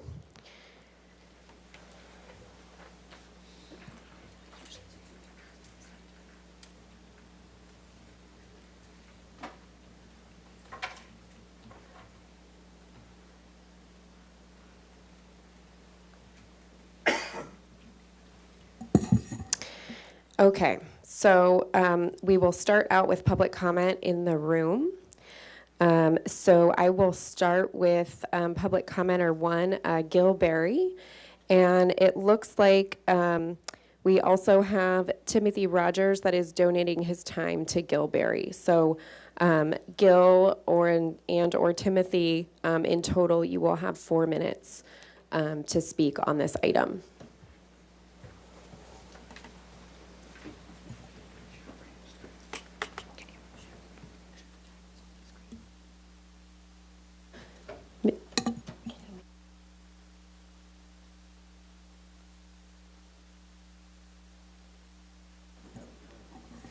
Okay, thank you, ma'am.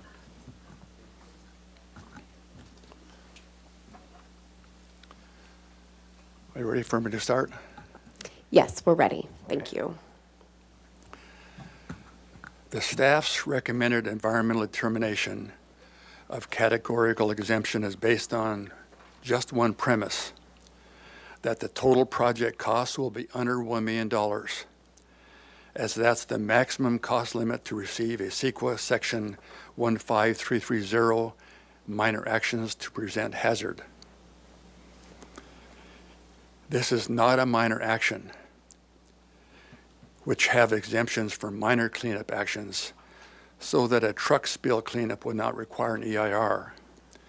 But this 2,225 cubic yards of highly toxic soil is in fact a major action. This extremely expensive, massive 2,225 cubic yards of grading, and the total miles of delivery to the dump is 42,900 miles. That's 1.72 trips around the earth of truck hauling. Clearly does not fall under the CEQA legal definition of minor actions. Because I submitted a professional detailed cost estimate I just handed you that provides expert testimony that this total project cost will be over $2 million to $2.5 million. The previous applicant for this identical project told me 6 years ago that the grading and hauling component of the project alone was $750,000 way back then. I can testify, I'm a licensed architect, I can testify as an expert that construction costs have doubled the last 6 years. Remember, the total cost of the project includes many components: the consulting fees of all the consultants, application and permit fees, cost to fence the 3 acres, extensive tree and vegetation removal and replacement, the best management practices required by the city, the dust monitoring, dust mitigation, the grading contractor bid for the massive excavation and trucking all the way to Kettleman Hills, and the cost of the utilities. Therefore, legally, you may not give this project a categorical exemption because you have been provided with expert testimony in this professional detailed cost estimate I just handed you that the cost of this project will be around $2.5 million, far exceeding the $1 million limit to legally provide a category exemption. Now, regarding the coastal permit, I submitted a draft environmental impact report that I personally prepared because it looked like the city wasn't going to do it. And that proves beyond a shadow of a doubt that this project does in fact cause significant adverse environmental impacts to both the health of neighbors and to the coastal areas. The staff report claims that this project complies with the Coastal Act and City Coastal Plan is extremely faulty. The draft EIR I submitted to you proves beyond a shadow of a doubt that this project does not comply with either the Coastal Act or the City Coastal Plan. The staff report falsely says that the project stormwater management, straw wattles, and silt fence will prevent cancer-causing toxic contaminated water runoff from getting into the adjacent drainage creek flowing to the Roroboro Lagoon and Ocean at Henry's Beach, which is just 1 block away as the crow flies. As a licensed architect of 50 years, I've seen literally hundreds of projects where water runs off right through the wattles and silt fence. They are only designed to stop mud, not toxic water. And when it gets to the beach, it'll kill rare protected plants, it'll kill birds, ocean wildlife, and can actually give cancer to the children who swim in that lagoon and the beach. It's a major goal of our city coastal program, section 30240A, which says, and I quote, encourage, protect, and preserve community farms. The draft EIR submitted to you proves, with expert testimony, that the cancer-causing, highly toxic dust raised by this 2 months of massive You could grading. wrap it up, Mr. Barry. We've hit 4 minutes of time. Okay. The dust will be blown on the adjacent organic farm and caused environmental damage. Thank you. Thank you very much. Our next speaker is Ron Lincoln.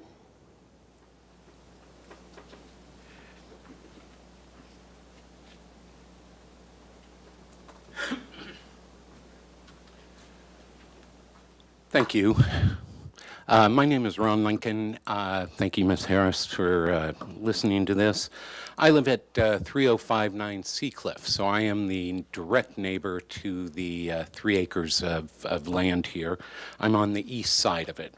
I'm not going to try to address the soil because that's way beyond my level of expertise. What I'm trying to address is the practical reality of the impact on the neighbors, okay? Probably more specifically, the staging area that's been proposed not only for this work, but also for a permanent construction site staging area. So a couple of things right off the bat. My background happens to be a CPA. I did auto dealership accounting for 40 years, so I'm very comfortable with remediation, evacuation. Obviously, it's been in the oil and gas area, but I'm comfortable with what's going on there. I think they're doing a fine job of trying to address that. My question becomes a few things. The staging area, in removing the contaminated soil, one would think that you'd want to have that staging area as close to the contaminated area as possible, so you're not dragging things back and forth. And as this gentleman said, it is the worst of the worst. So in looking at the exact monitoring of that project, which Mr. Campbell has provided to me, and I've seen prior to the purchase of my property, the worst of the worst happens to be in the, this case, the northwest corner, exactly at Braemar and Seacliff. Ultimately, one would think that that's where you want to stage this to have the least amount of movement of the contaminated soil moving around. I understand there may be the idea that you need to have some areas, and I know I'm going to run out of time here. I'll just address a couple other ones here. So the corner of Braemar and Seacliff is the worst area. Using the most direct line of access in and out of the property would be the optimal way to go here. Braemar Road has just recently been repaved and is in beautiful condition. Seacliff Drive is bad at best and has ultimately would be a terrible thing because there's nowhere to turn around and things like that. An alternative would be to use Braemar Road and Arroyo Lane to allow those trucks to come in. They could then back down directly to the worst of the worst area there, and then ultimately have the lowest impact on the neighborhood because they're thereby avoiding having to come down Seacliff and impact Chris, who lives right across the street from you guys. Obviously, Greg and Ann these are all the neighbors who live in the neighborhood. They don't want to have trucks rolling through their neighborhood, where if you have a direct shot, Braemar, Yankee Farm, Cliff Drive, Las Positas, you're going to save money, okay, right off the bat, and you're going to save time because you'll ultimately not have to put, trucks in the way of the neighborhood. Okay? Thank you very much. Just to be, we don't have any time remaining for this speaker, so I'm going to move on to the next speaker. I appreciate your public comment. Thank you. So the next public comment that I have is Eve Leeds. Eve, if you could come up to the podium.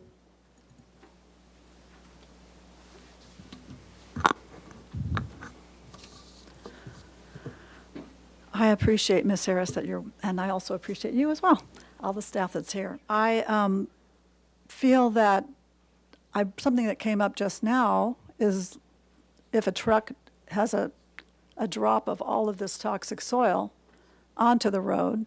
I didn't think about this till somebody said something about a truck, something happens. So my concern really is the neighbors. My concern is that across the street from the worst of the worst, as somebody just said, are 8 children. We have 8 children living between 3 houses. I have my entire family almost across the street from this with 8 of us between 9 years old and 90 years old. We can't all be here because they're young adults that are working. My husband is working. My mother can barely move. My granddaughter's at school. But I am very concerned that the staff would understand that we are not talking about a minor toxin. We're talking about something that is worse than what I read about when I was in junior high, when I read Silent Spring. DDT was made into a horror movie as far as, everything being as toxic as it was finally made illegal. Dieldrin is worse than DDT, and I'm horrified to think I would even have to address this. Dieldrin is far more neurotoxic than DDT was. It does cause cancer, but it also it causes so many other problems as well, and it lasts for 100 years. It's so much worse than DDT. The thing I'm thinking about is just all of the remediation practices that we are hearing about sound very good because I don't know anything about any soils or air emissions and all this stuff, but I have researched this in the last week. A lot of places are requiring, in fact, the California State Environmental Regulatory Agency in 2020 started requiring, and rather than 50 micrograms per cubic meter, 25. They are wanting it to be at 50. I'm asking that you do it at 25. I want also to have the same thing that a lot of many cities are using, and that is to ask for 15-minute checks, not 30-minute checks, 15-minute checks. I am worried that down the road, this is not something that, people just start vomiting because they feel sick. This is something that years down the line, somebody gets sick. There will never be able to be proof that this has been because of this, but I don't want to be walking down the street with my granddaughter wondering if she's going to get cancer. So it's the dieldrin. I want the staff maybe to, I don't know, you've got a lot of information, but to maybe look at the actual toxin that we're talking about. It's very serious and very scary. Thank you very much. Our next public speaker is Natasha Toporovic.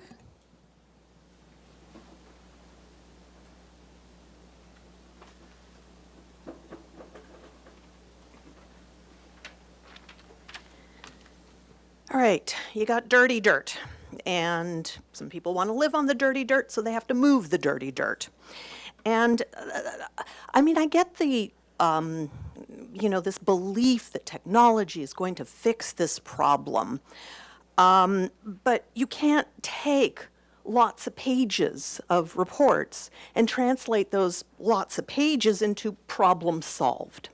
And what disturbs me about this dirty dirt, this toxic waste site, is that it can float across the entire city. So it's not just the people in the close environment, but it can impact for decades, centuries perhaps, the lives of everyone across this city.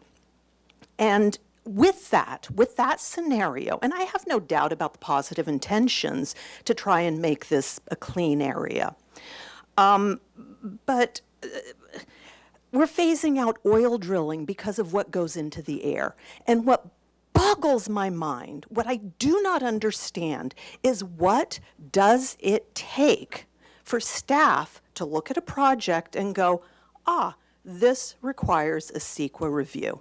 Because we've seen all kinds of projects, and one is CEQA exempt, and the next is CEQA exempt, and I thought it was just the projects on the east side because somehow everybody wanted to dump those projects on the east side.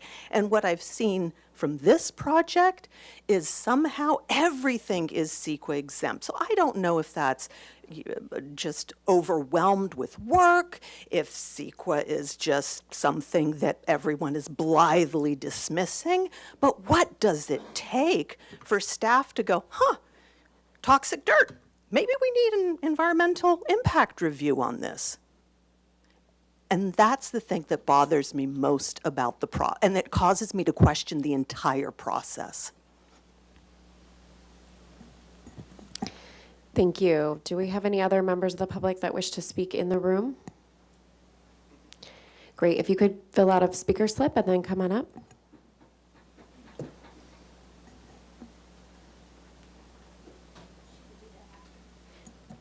You can do it. You can fill it out after. If you want to just come on up to the podium and then state your name for the record.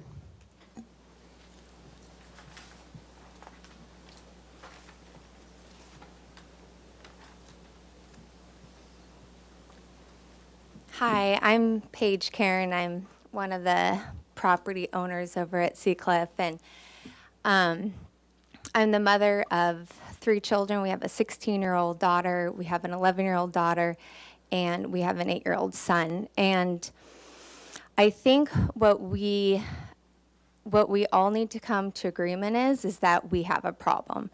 We have soil that is a problem. So to me, I feel like we need to focus on solutions, and the 3 families who live on the property, we are all not concerned. I feel like we have, if anybody has the most concern, it's going to be the 3 families.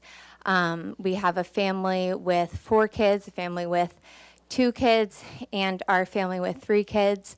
And we have gotten very comfortable and informed with all the experts. And I I just feel like it speaks for itself. And also,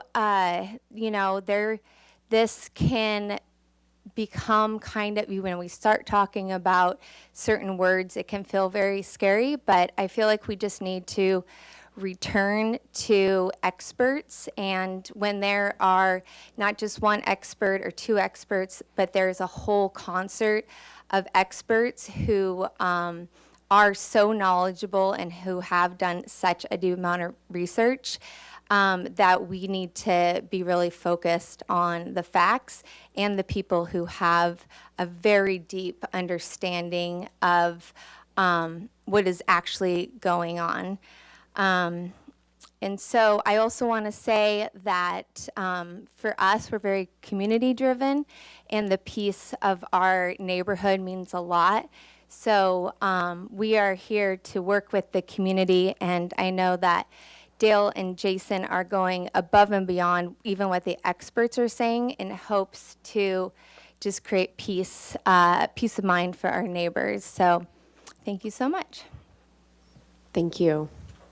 Do we have any other members of the public who wish to speak in the room at this time? Okay, not seeing any movement in the room. Ms. Gu, do we have any members of the public online who wish to speak? Yes, the first to speak online, our Zoom, is John Powell.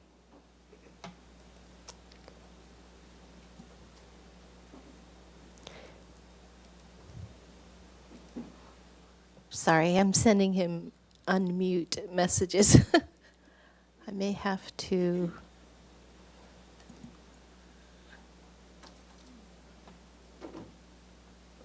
Hello, can you hear me? Yes. Yes, we can hear Every you. time I unmute, the host remutes me, so, okay. Thank you. Yes. My name is John Abraham Powell. I am the CEO and co-founder of the Santa Barbara Bucket Brigade.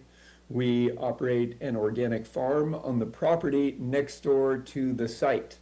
Last year, we grew 17,392 pounds of organic produce, and we are on target to do even better than that this year. The farmer's market value of that produce is $75,000, and all of the food that we grow is donated to local food aid organizations.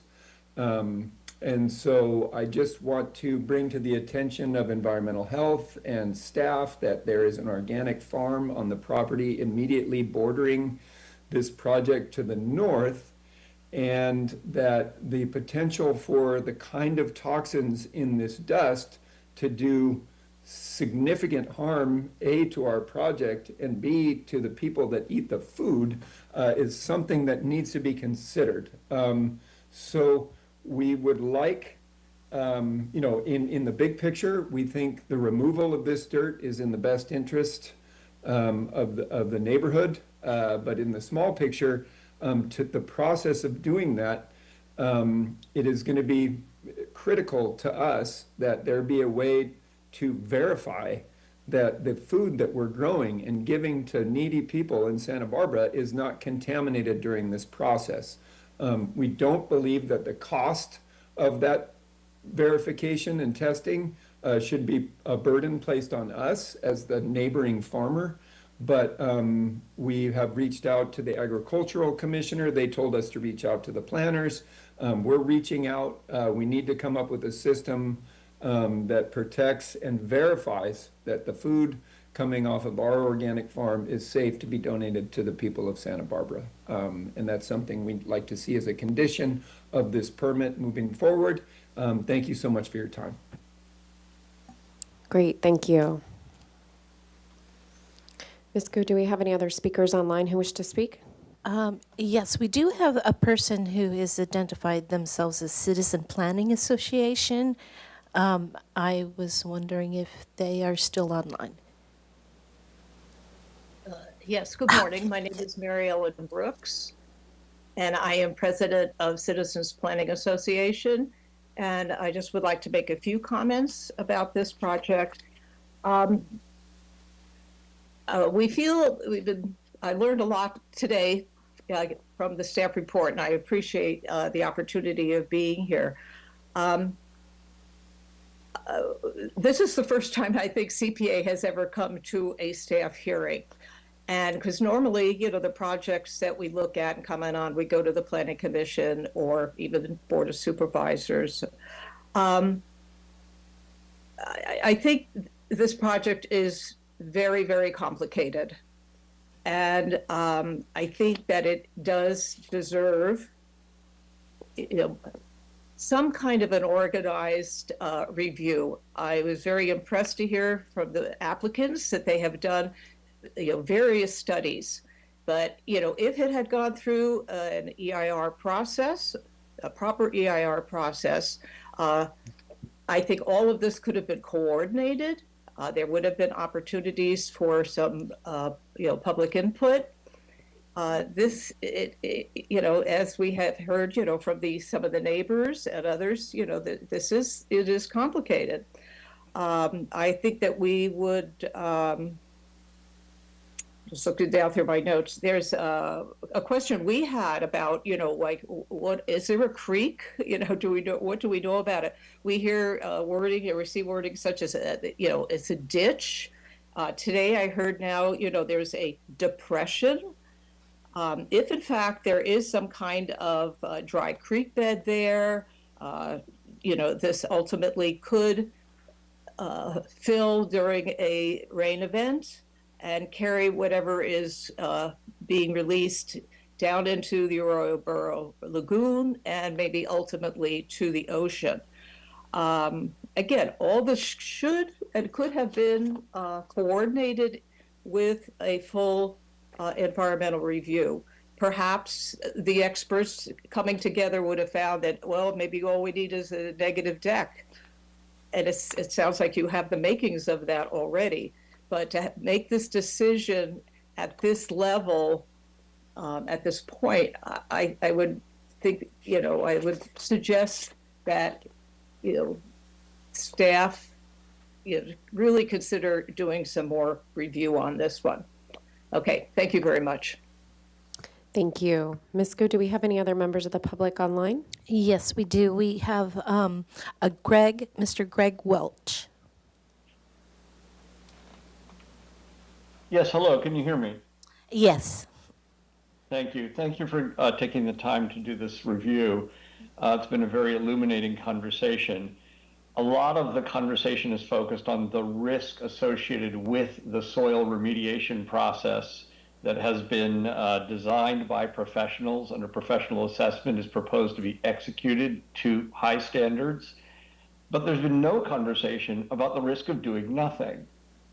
These chemicals, no one on this call or in this meeting has any responsibility for these chemicals being in place, but every single day, those residents of the neighborhood, I live across the street from the site in question, run the risk of both the continued spread of those chemicals.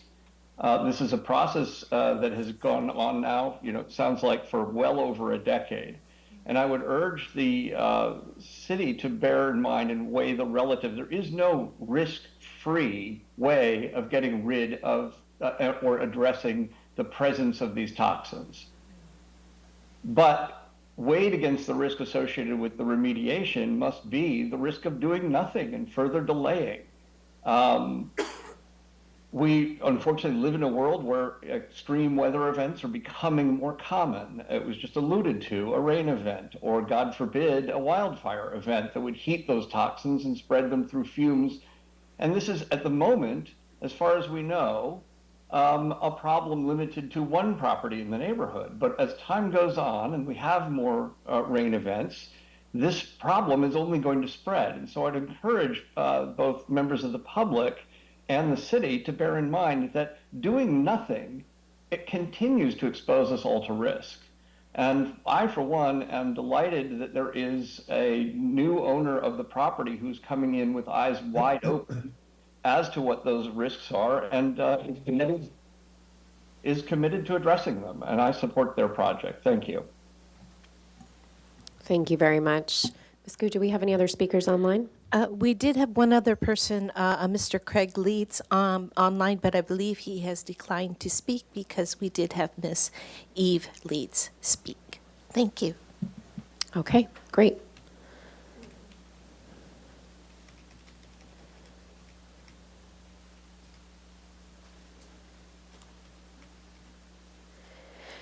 All right, so I'm going to go ahead and close public comment at this time. I have a number of questions, and then I will provide some comments later in the meeting. So my questions are going to be sort of varied for the applicant team probably to answer.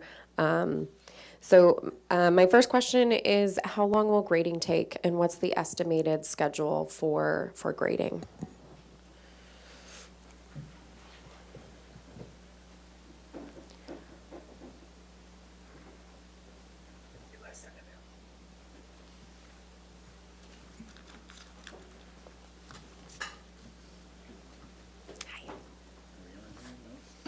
Now we're on. Good morning. Hi, Tess, or Ms. Harris. I'm Steve Campbell, engineering geologist, Campbell Geo. Before I answer your question, I was just thinking this morning how I started my career as an engineering geologist in Santa Barbara 40 years ago this month, and half of my career has been involved with this project, and we're still not there. So, hopefully we'll get there, but anyway, that's an aside. So I saw the list of questions that you posed. We sent those back to staff. So, I mean, I can answer them one and one. I should look at my sent email so I got my facts straight.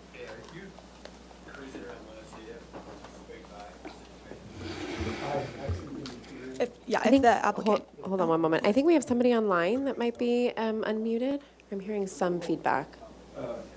But I'm not physically there. I'm just, what do you got? If there's a member of the public online, we have closed public comment, so if you could mute yourself, please. Thank you. Do you have those? Cool. Where are you? Thank you, Linda. I already spoke. I just finished. Again, if you are a member of the public online, if you could please mute yourself so we are not getting feedback. We are hearing the conversation that you are having. Thank you. Okay. So looking at the list of questions that we saw that you had forwarded to the team, just the first was, how long will grading take? We estimate roughly 6 weeks. The start schedule, of course, is dependent upon permit approval. The number of truck trips, I've seen others provide estimates, but the reality is the dump trucks are large end dump trucks that hold about 20 tons of soil. Some hold 23. And if you do the math of 3,300 tons of soil estimated based on the grading plan prepared by the RRM group, the civil engineer, that's about 160 trips. Okay. Most of the soil is going to be disposed at the Simi Valley landfill in Ventura County. It's about 60 miles away. We, again, over my decades of experience, we've been able to take dump trucks that can do 2 runs a day to get to Simi Valley and back. So that compresses the schedule some. A small portion of the soil, as Mr. Razek mentioned, qualifies as hazardous waste, which has to go to the Kettleman Hills landfill in Kings County. It's about less than 5% of the soil, so that would be taken care of in half a day. And just from that, will that soil, the hazardous soil, be taken first or taken? That would be first. Okay. Yeah, we'll take care of great. that first. Thank you. Yeah, absolutely. The stormwater control and runoff is managed as shown on the grading plan that is showing standard best available practice methods. I wanted to point out that, I think one of the last public speakers pointed out that we have a condition now where there's contaminated soil on site, and there's, we're going to go in there and install erosion control now when we do the grading. So anyway, that is the stormwater and runoff will be managed with the standard practices, and if there's additional levels of erosion control is necessary, I'm sure we can address that if the decision makers feel that's appropriate. And Mr. Campbell and Ms. Harris, if I may, the runoff is not anticipated to be an issue also because the construction or excavation would happen during dry season also. Thanks. Good point. Thank Yes. you. Yeah, we don't like grading in the middle of a rainstorm for that reason. We've evaluated the depth of And groundwater. Mr. Campbell, before Yes. we go past there, was there a condition that required that it be in the dry season? Or is that just in the? It's not a condition of approval. Okay. Okay. Yeah, I think in general, we certainly would avoid doing work in advance of a, forecast rain event, of course. Okay. Your question, yes. Yeah, I had a question about, and this could be addressed by you, but I also wanted to potentially have Ms. Markey or our representatives from APCD, William, come up. I had a question around concern of current groundwater contamination or air contamination due to pesticides currently on site. Or that it could be Thomas from Environmental Health as well. But essentially, the question I'm trying to get at is similar to one of the public commenters' question of, is there current contamination that is occurring really by not by leaving the toxins on site? So anybody from the team is welcome to come up from the county or city team. Thank you, Thomas. Yes, in terms of groundwater, we're in an area that is not in an area that has a usable aquifer in it. That being said, we are in the Region 3 of the Regional Water Quality Control Board. They consider all waters, groundwaters, to be of potential beneficial use except in the Soda Lake Basin. We are not in the Soda Lake Basin. So we have looked at the groundwater issue, and what we've found is this contamination, after having been applied theoretically from 1956 to 1974 when it was banned, the contaminant has gone to a maximum depth of about 4 feet. So even if we did have a usable aquifer underneath it, the site, that would not be an issue because it has not vertically migrated even after 40 years since, or 50 years now, since they've stopped applying this. Tom, if I could just ask, and then Steve, I'll get to you in a moment, if I could just ask sort of a follow-up of that. So I did read that it, the depth is about 12 inches down to 3 to 4 feet. Just recognizing that there, for anybody that might potentially live there, but obviously, children is certainly a different matter. And I think of, my own kids and digging in the backyard. I mean, is that, let's say a kid was to dig a 1-foot hole or a 2-foot hole, is there a concern there? At the site itself? At the site itself, in a hazardous location. Yeah, so what we look at when we're looking at risk, we look at how much soil a child or a person is going to intake per day. And my estimates of, if you look at where the highest levels are, where it's hazardous waste, yes, this dieldrin is quite toxic in its pure form. This is diluted quite a bit for the application. So we're looking at parts per billion to, I think, the highest is a couple parts per million. So we're not looking at the full strength of this. But if you're going to look at somebody who has to get potentially have an adverse effect from something, they have to be constantly exposed to this material on a constant basis. So it's not like plutonium or anything radioactive where one time you get hit with it, you're going to die the next day. It has to be a certain concentration. We don't see those concentrations there. So the person, if you were to leave the kid on this site and have them play only in the hazardous waste areas, I think they'd have to ingest probably 2 or 3 ounces of soil per day for about 10 or so years before you might start seeing some effect on them. Okay, that's helpful. Thank you.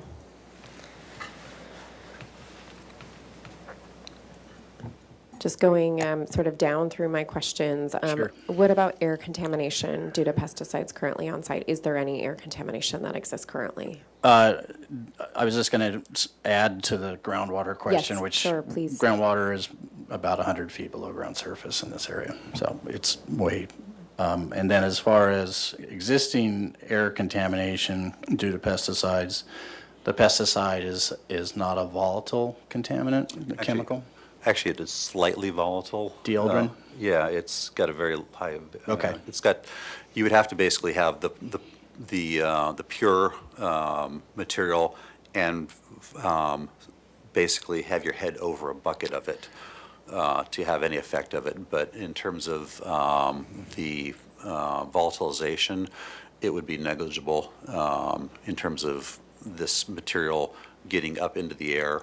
We just don't see that. Plus, it's been 50 years, so the most volatile portions have already been volatilized off. So not a concern. Not a concern. Yeah. Good, we agree.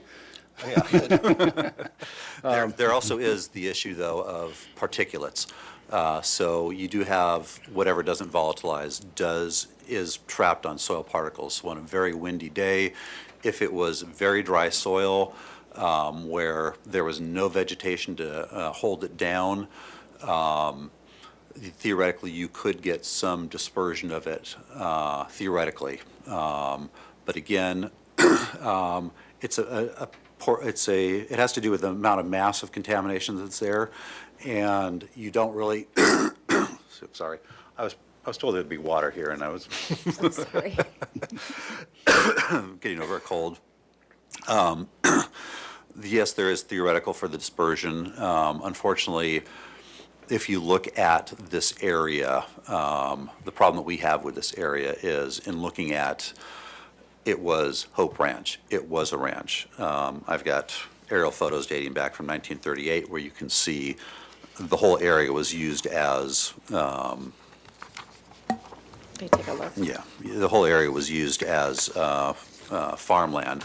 So from 1950s onward, you would expect the application of these pesticides at other places too. I can point out if you need to see where. That would be great. Yeah, one of my questions was, this is obviously the project before us, but are there areas in the general vicinity that have the potential to have material like dieldrin or others? I don't have specific knowledge of any specific site within this area that has had this applied to it, these chemicals applied to it.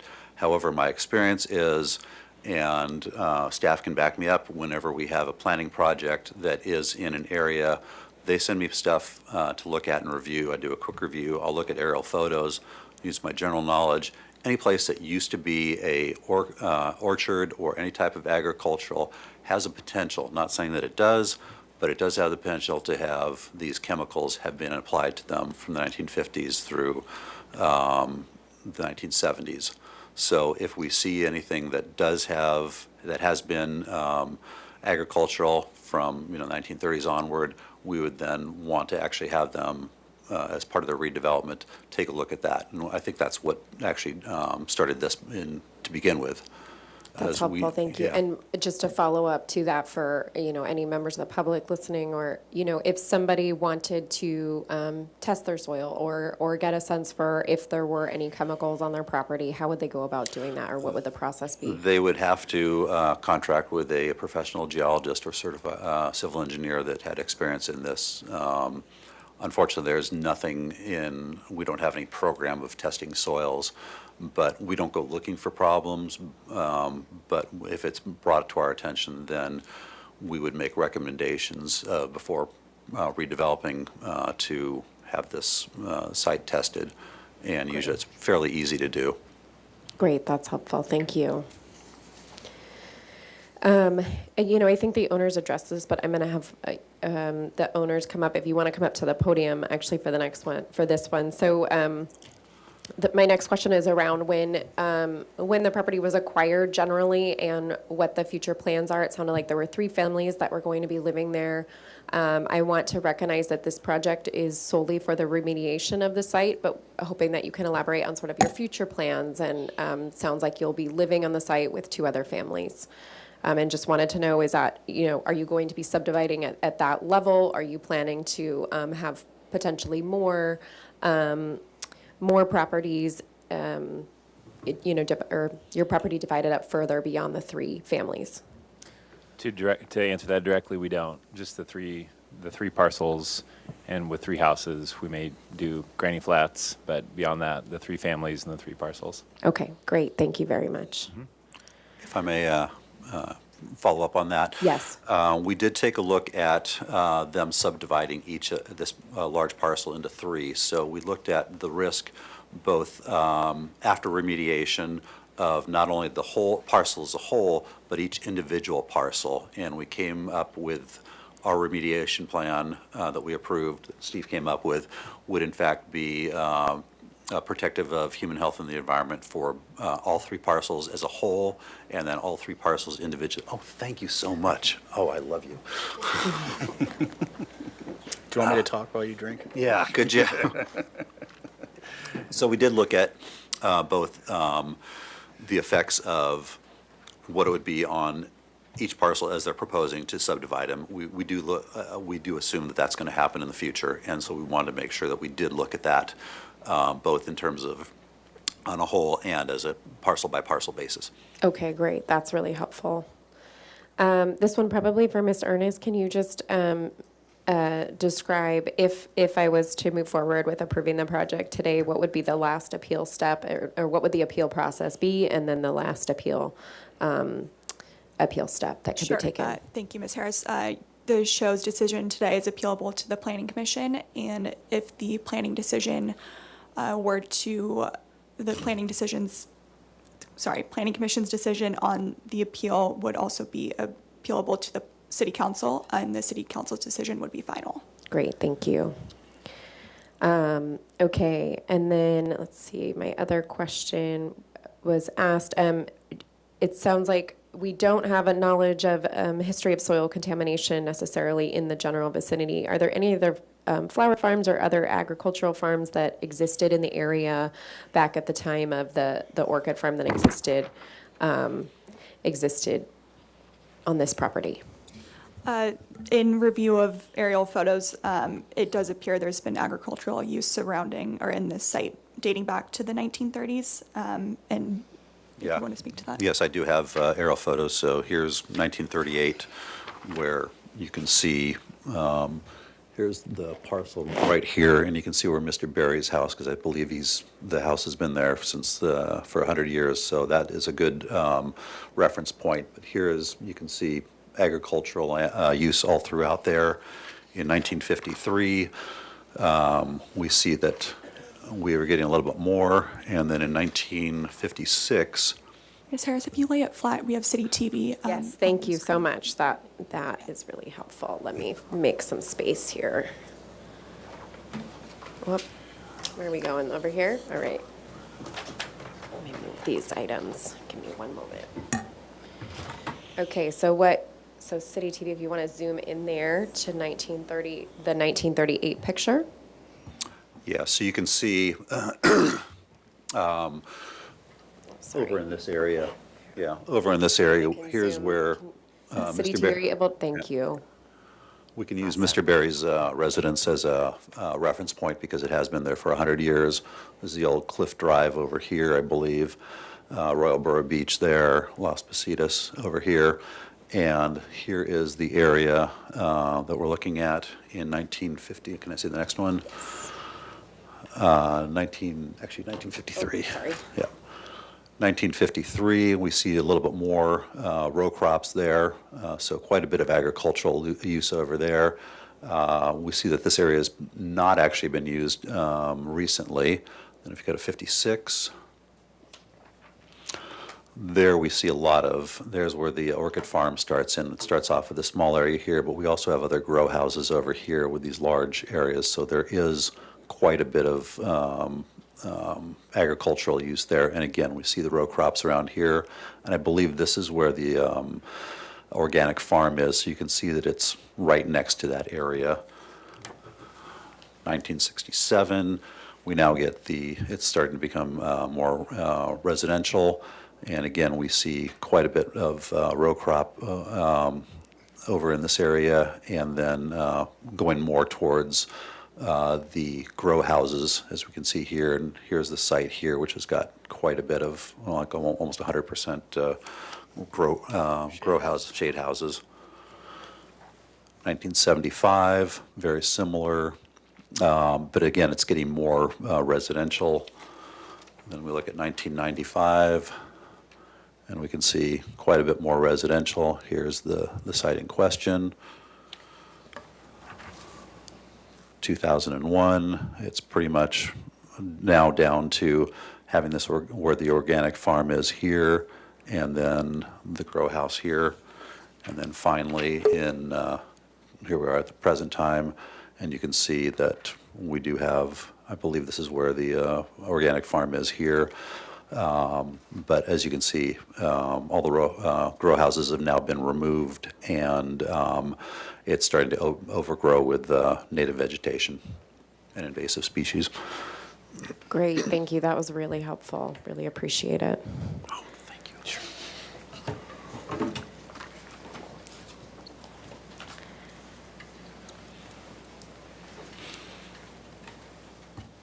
So we heard a few concerns from neighbors and received some public comments from neighbors about concern that their properties can be contaminated. So are you able to speak to them, or the applicant able to speak to the testing that'll be done on the applicant's site, and how a neighbor might ensure that their property is not contaminated from this remediation work? Yeah, I think for that, we already know where the contamination is on the applicant's site. So we know where we need to focus on the removal. But in terms of it spreading off-site during the remediation, basically there's two ways that can happen, either by rainstorms and washing over this and as they're moving it around. The other thing too was when they said one of the people wanted to have the staging area in a certain point. We look at, and Steve can probably answer this, but when we do the staging, we don't want to actually have the staging in the middle of where the contamination is. We want to have all the trucks driving in and out where there's no contamination, or where it's below levels that we need to be worried about, because we don't want to track stuff off. Now, normally we'll have like the little rumble strips as the trucks leave, and they'll scrape off any excess dirt. So that's one way we would reduce that. And then through air monitoring, they would then do the wetting of the soil to make sure that there's not huge plumes of dust and whatnot, and then doing the monitoring to verify that in fact we are doing that correctly. But Steve and the air APCD may want to speak to that. Yeah. No, I don't have much to add there, except that I think there's, to address some of the concerns, there's probably going to be another level of dust control that includes water misting, and there's lots of different versions of that. My experience on running projects similar to this is that we have not had a problem attaining the Santa Barbara County APCD thresholds, which are stringent. We're talking about very small numerical concentrations of particulates in air that we're measuring at the site and at the property boundary. So I'm confident we can make the APCD guidelines. So. Maybe I could just add on right here for APCD. I agree with what you said. Obviously, there are stringent limits to note, especially our thresholds are instantaneous readings. So they're not averaged over a long period of time, meaning a short-term spike from wind or because they're digging an area that's not moist, does not have enough moisture, would cause a reading that would spike and would trigger requirements to mitigate immediately. So that's why our thresholds are pretty stringent in that sense. Yeah. Thank you. If I may, thank you, Staff Hearing Officer Harris. My name is Linda Blackburn. I'm with RM Design Group, Principal Planner. I did see some of the public comments into your question about post-remediation testing.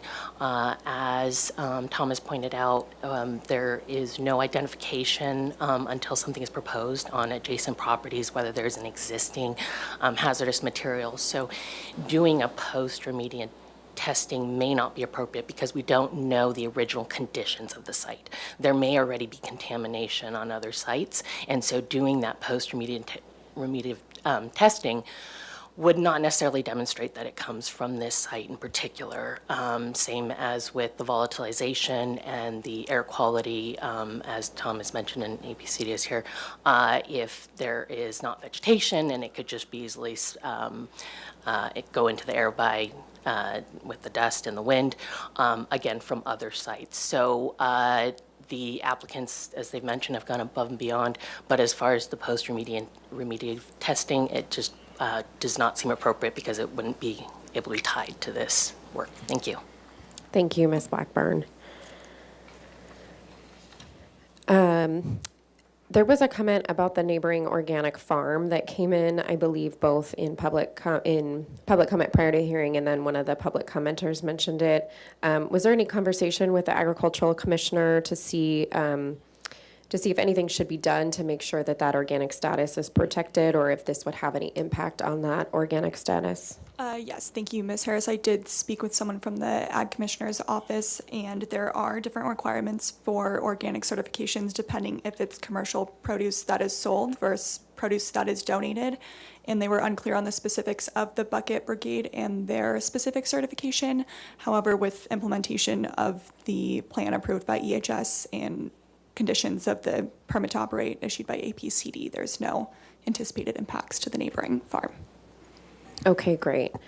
And then I also wanted to give the opportunity of, Thomas, you had mentioned that in the county there have been other instances of remediation work that has required a remedial action plan. Can you talk a little bit about just sort of how, in general, some of those projects have worked, and any similarities, or just also to the comment of it being the easiest and fastest way, and perhaps discussing, capping something on site versus removal, and sort of other options for remediation, and why removal in this case is the most appropriate choice? Yes. So in terms of other sites nearby where things didn't go, say, quite as well as we had hoped they would, we had the current police station, where there are not current, but proposed police station over here on Coda and I think it's Garden or Santa Barbara Street? Santa Barbara Street. That they did not do enough soil sampling, and when they opened it up, they found lots of problems, and it's caused quite a bit of delay for that. What we have here is the exact opposite. They have done an extraordinary amount of sampling to where we know pretty much within, plus or minus 100 cubic yards where the issues are. In terms of other places that we've worked at in neighborhoods, Santa Maria is very well known for, initially it was oil field and was agricultural. They ended up back in the, when they took the oil fields out of commission, they would put about 5 feet of clean soil on top of the sumps that were out there. They're 100 by 100 foot areas that had oil in it. Clear that was not the right thing to do. So in those cases, we actually had them tear down houses and to remove the sumps that were underneath these houses. Those were done in neighborhoods. We did have outreach to those people. The oil companies were quite upfront, much like our applicant is here, talked to the neighbors. They went around, talked to the neighbors directly, and then had the same type of best management practices We don't work during the wintertime when it's raining.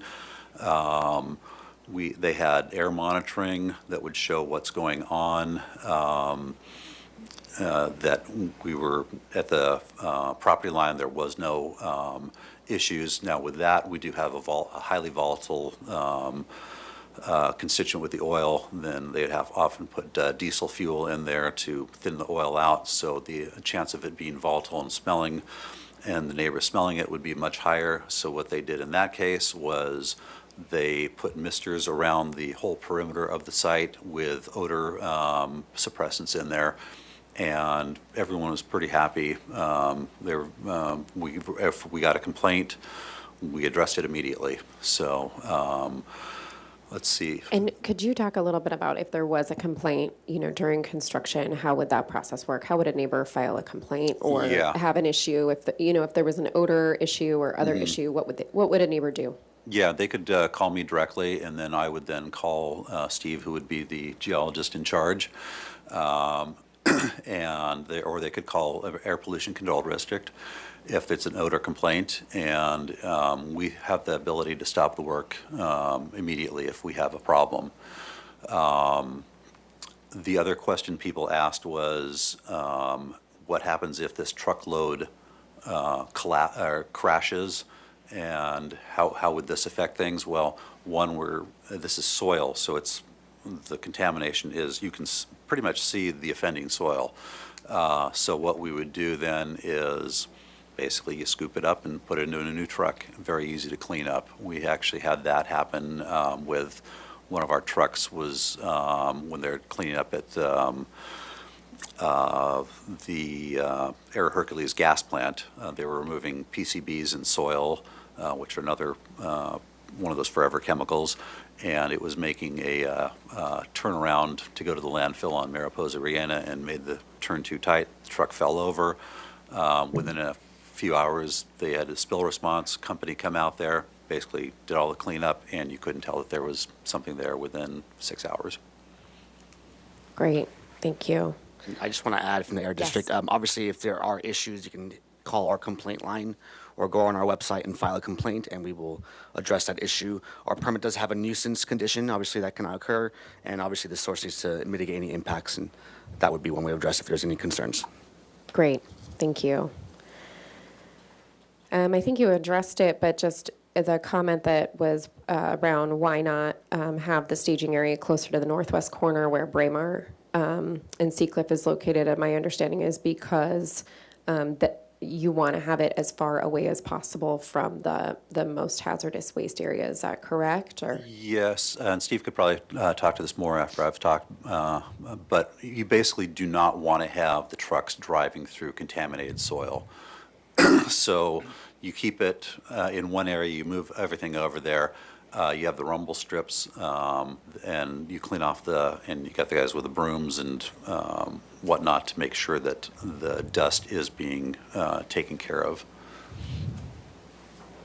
Yeah, I was going to add that the Lincolns, Ron and Jackie, who live on the east side of the property, and Ron provided public testimony today. I'm sure there's a way we can work something out to move it in some fashion, a distance from their property. Right now, the way it's shown on the plan, it's pretty close to their property, but I think we can get it some distance away, but I don't know that we can go all the way to the corner of Braemar and Seacliff, just because, for the reasons that Tom outlined. great, thank you. Okay, I've got a few more questions. There was a comment about the level in the soil after, I believe after, so 20, and a recommendation for 25 versus 50, I think it was micrograms per cubic meter. Can you guys talk a little bit about the 50 threshold that was referenced and why it's 50 versus 25 versus another number? Yeah, I can speak to that. So one of the things we have to understand is what is the averaging period of those concentrations. For example, South Coast AQMD, their threshold is 25 micrograms per meter cubed, but they have an averaging period of 30 minutes. Whereas our threshold, slightly higher, is an instantaneous reading. So you're going to catch more of those immediate impacts that the South Coast requirements may not catch because they're averaging that data over a longer period of time, and you suppress that data with areas or periods of time when there's no windblown dust. So the 50 would be like Instantaneous. instantaneous? It's a 30-second reading, essentially. Okay. Yeah. Okay, great. And then what about the comment about 15-minute checks instead of 30-minute checks? Can you talk a little bit about that? That's beyond our requirements, but if that's supported by the lead agency, we have no issues with that. Okay. Ms. Harris, I was going to add to that, that the process is that the particulate readings, in addition to particulates, we're measuring reactive organic compounds. You've heard Mr. Saraf talk about ROCs. So that addresses the volatile component that might be there. But the particulates are the main concern, and the neighbors have rightly brought that question up. The methodology includes measuring the particulates and the ROCs at the excavation site first, not at the fence. Nobody's sitting at the fence. We're at where the stuff's going on site. If we have exceedances of the 50 micrograms per cubic meter above background, then we move to the fence and see what the readings are there. And we pay attention to wind direction and background concentrations and so on and so forth. We cover the whole perimeter. It's just another level of scrutiny that I think is protective of everybody. If the concentrations exceed our permit allowance at close to the perimeter, then everybody stops, and we increase the misting, we increase the watering, we figure out what's going on. We continue to take readings until it comes down before we restart work. Great. Thank you very much for that.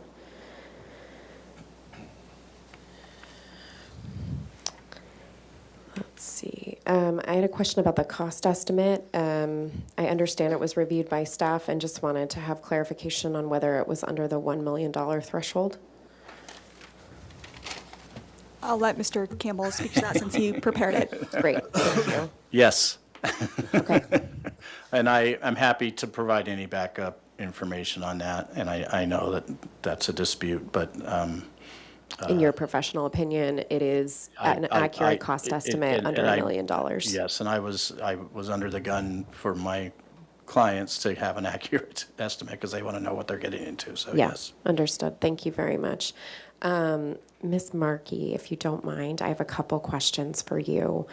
I know that you mentioned this earlier, but I'm hoping that you can sort of provide us with a general distinguishment between, there was conversation about a creek versus a ditch versus a depression, and some comments about a dry creek bed existing on the site or not. So just if you could sort of clarify for the record what the differences in those are, and then I believe earlier you had said, it's really a depression on the site and not considered a creek in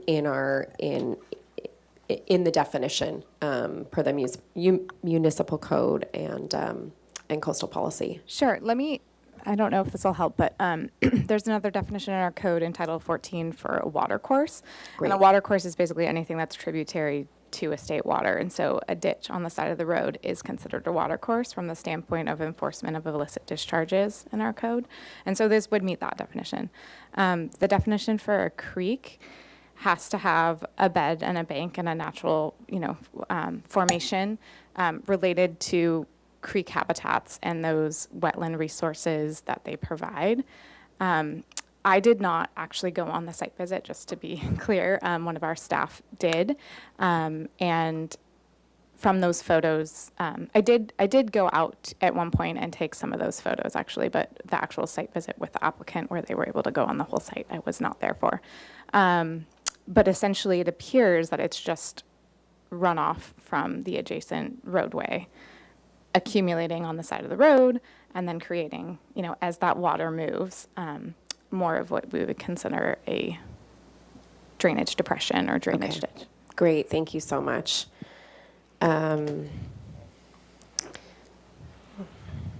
think I only have got a couple more questions. This one might actually go to either Ms. Ernest or Ms. Peugeot in the audience.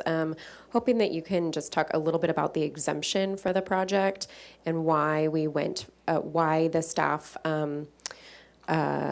have an exemption under sections 15330 rather than the EIR that was mentioned in public comment. And if you could just talk about sort of what triggers an environmental impact report and the section that, the exemption section that's being used for this project and how this project qualifies. Yeah, Ms. Harris, I can take that. My name is Julia Peugeot. I'm the City Environmental Analyst. The CEQA guidelines specifically allow for remediation projects. They allow for them to proceed under an exemption. There's a section in the CEQA guidelines under 15330. And we found for the project to meet the criteria specified for remediation projects under an exemption. And the way that CEQA works is that if a project qualifies for an exemption, staff need to use the exemption. We can't just require an EIR just because it's controversial. If it meets an exemption, we need to proceed with an exemption unless there's material evidence that it doesn't meet that criteria. And I also want to clarify that because a project qualifies for an exemption under CEQA, that doesn't mean that there's no consideration of environmental resources. As part of the application process, we do request, or require rather, technical studies as we did for this project. And there's also the coastal policies and environmental policies that we have, and we need to ensure consistency with those. And so there is a process for consideration of those resources that happens, and it is a priority for staff to make sure that projects meet environmental standards and minimize environmental damage. Great, thank you very much. I think that concludes my questions for the project. At this time, I'm going to go into comments and then make a decision. So we've heard a lot today. I'll start with that. And I really appreciate all of the members of the public here, the neighbors of the area that have come out and shared, their concerns about the general area. I did visit the site recently and the general neighborhood. It's a beautiful area. You all are very lucky to have to be able to live in such a great environment in Santa Barbara. And we're also challenged with a project that has had a past where there are some really serious issues and in the soil, and as well as a property owner that wishes to move forward with utilizing their property in the way that the municipal code allows for in zoning, which is residential construction on the site. While I certainly recognize I've read through all of the public comment, I read through the document that Mr. Berry provided as well, and all of the detail there around the concerns in the soil around the chemicals that were previously used. And while I recognize those concerns, I also recognize that there are concerns of keeping those soils on site, particularly when you have a property owner that would like to use their property in the way that they are allowed per our municipal code. So with that, I have a few comments, and I want to sort of go through the conditions of approval. You can probably tell where I am going here. But I would like to add some conditions of approval to the project, and then also just sort of highlight some of the conditions that had been added by the applicant as conditions that really went above what is typically required from a project at the city.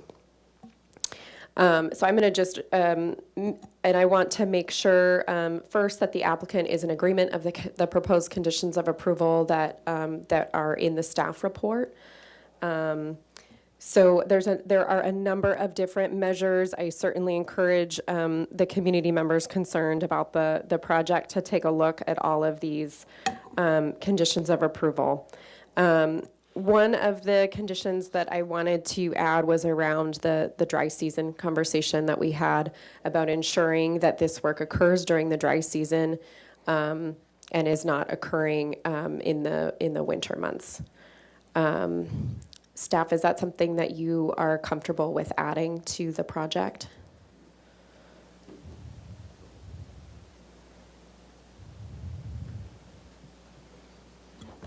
So the only potential conflict I see with that is the coincidence with bird nesting season, which is February 1st to August 31st. So I'm not sure which months that would leave. There is a condition of approval related to bird nesting that if the project does occur during bird nesting season, that there would be, regardless, there will be pre-construction surveys. But if it does happen during bird nesting season, I think there will be a biologist on site. So we would just, if you're fine with it potentially conflicting with bird nesting season, there is the policy to protect if it does happen during bird nesting season, but we could add that in still. Okay, that's helpful clarification. How about we, a condition of approval that perhaps is not, solely focused on the dry season, but that if within a 48-hour window there's a prediction of rain occurring, that any construction work be stopped, and that there's sort of a view looking ahead at the seasonality. That would be appropriate as long as the applicant agrees. Great, so we will add that condition.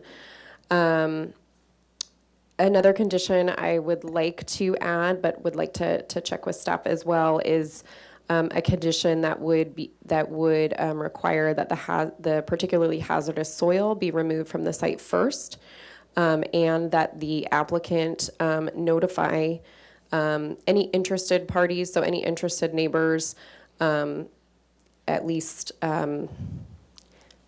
let's say 7 days prior to the anticipated removal. Is that something you're comfortable with? Okay.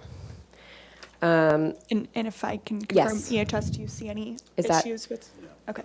Okay, thank you. Okay, great. Yes, I think, certainly staff, you're welcome to include if there is, on site, if there is some reason where that is not possible, then we can have that discussion after this. But yes, would like to have that removed first. I also want to add a condition. This one's probably going to be a little bit looser than we would like, but to study moving the staging area slightly away from the neighboring property, closer towards Braemar, or just a little bit further away. I don't have an exact location for that, but would like the applicant's team to study that a little bit further and consider moving that staging area, as Mr. Campbell had mentioned, might be possible. Is that something that would be okay to add to the project? One moment, I just want to confirm if that Yes. how we would incorporate that into the conditions. Sure, absolutely.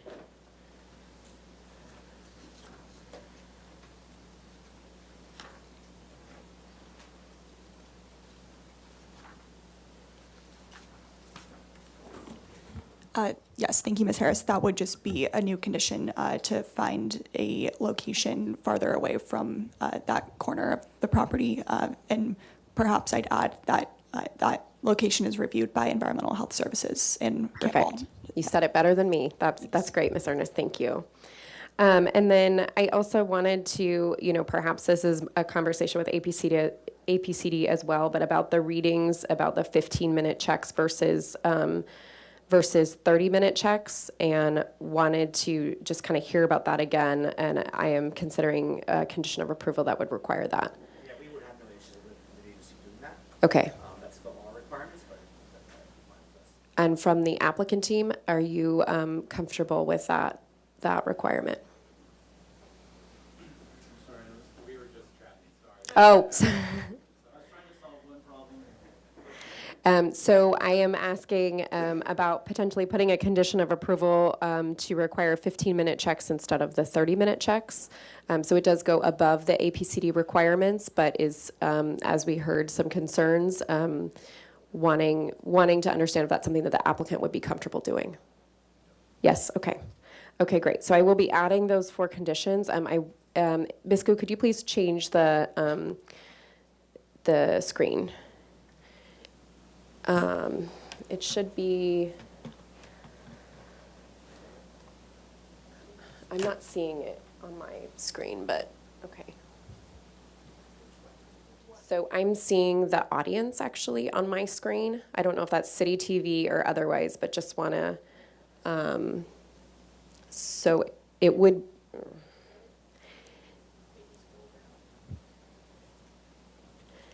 okay. I can't see where I'm going, but we'll go from here.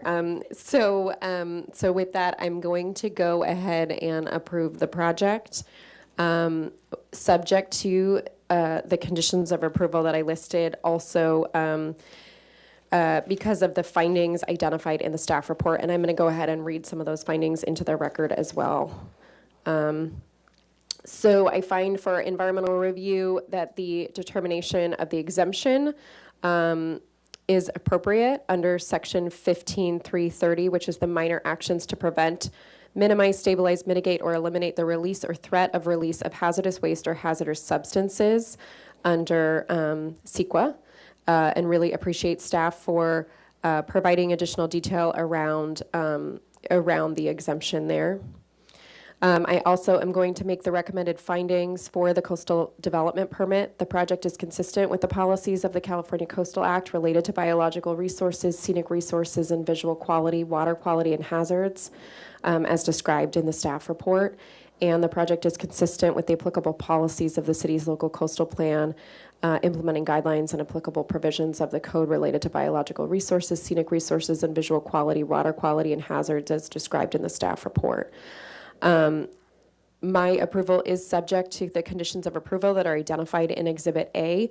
That includes the additional project design measures that were added on by the applicant. So I wanted to note that there were additional conditions that had been added to ensure that construction efforts would be adequate. And then also by adding, I believe it was the 4 conditions that I had to the project as well.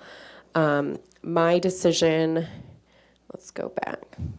My decision is subject to, or my decision can be appealed to the Planning Commission. So any member of the public is welcome to appeal my decision to the Planning Commission within 10 calendar days of today's date. You can file an appeal in person in our office or in writing via email. The email is up on the slide, or by first-class mail. If you do it by mail, you just need to make sure that it's postmarked by the 10th calendar day. My decision also can be suspended by any member of the Planning Commission within that 10-day time frame. And with that, thank you to in particular to APCD and Environmental Health Services for coming from the county to be here for this and provide the additional detail that I think was certainly valuable to me in understanding the project, and I hope to the community that was listening. Thank you also to Ms. Markey for being here, for the Creeks Division, and to all of you as members of the public. This staff hearing officer meeting for October 15th is adjourned at this time.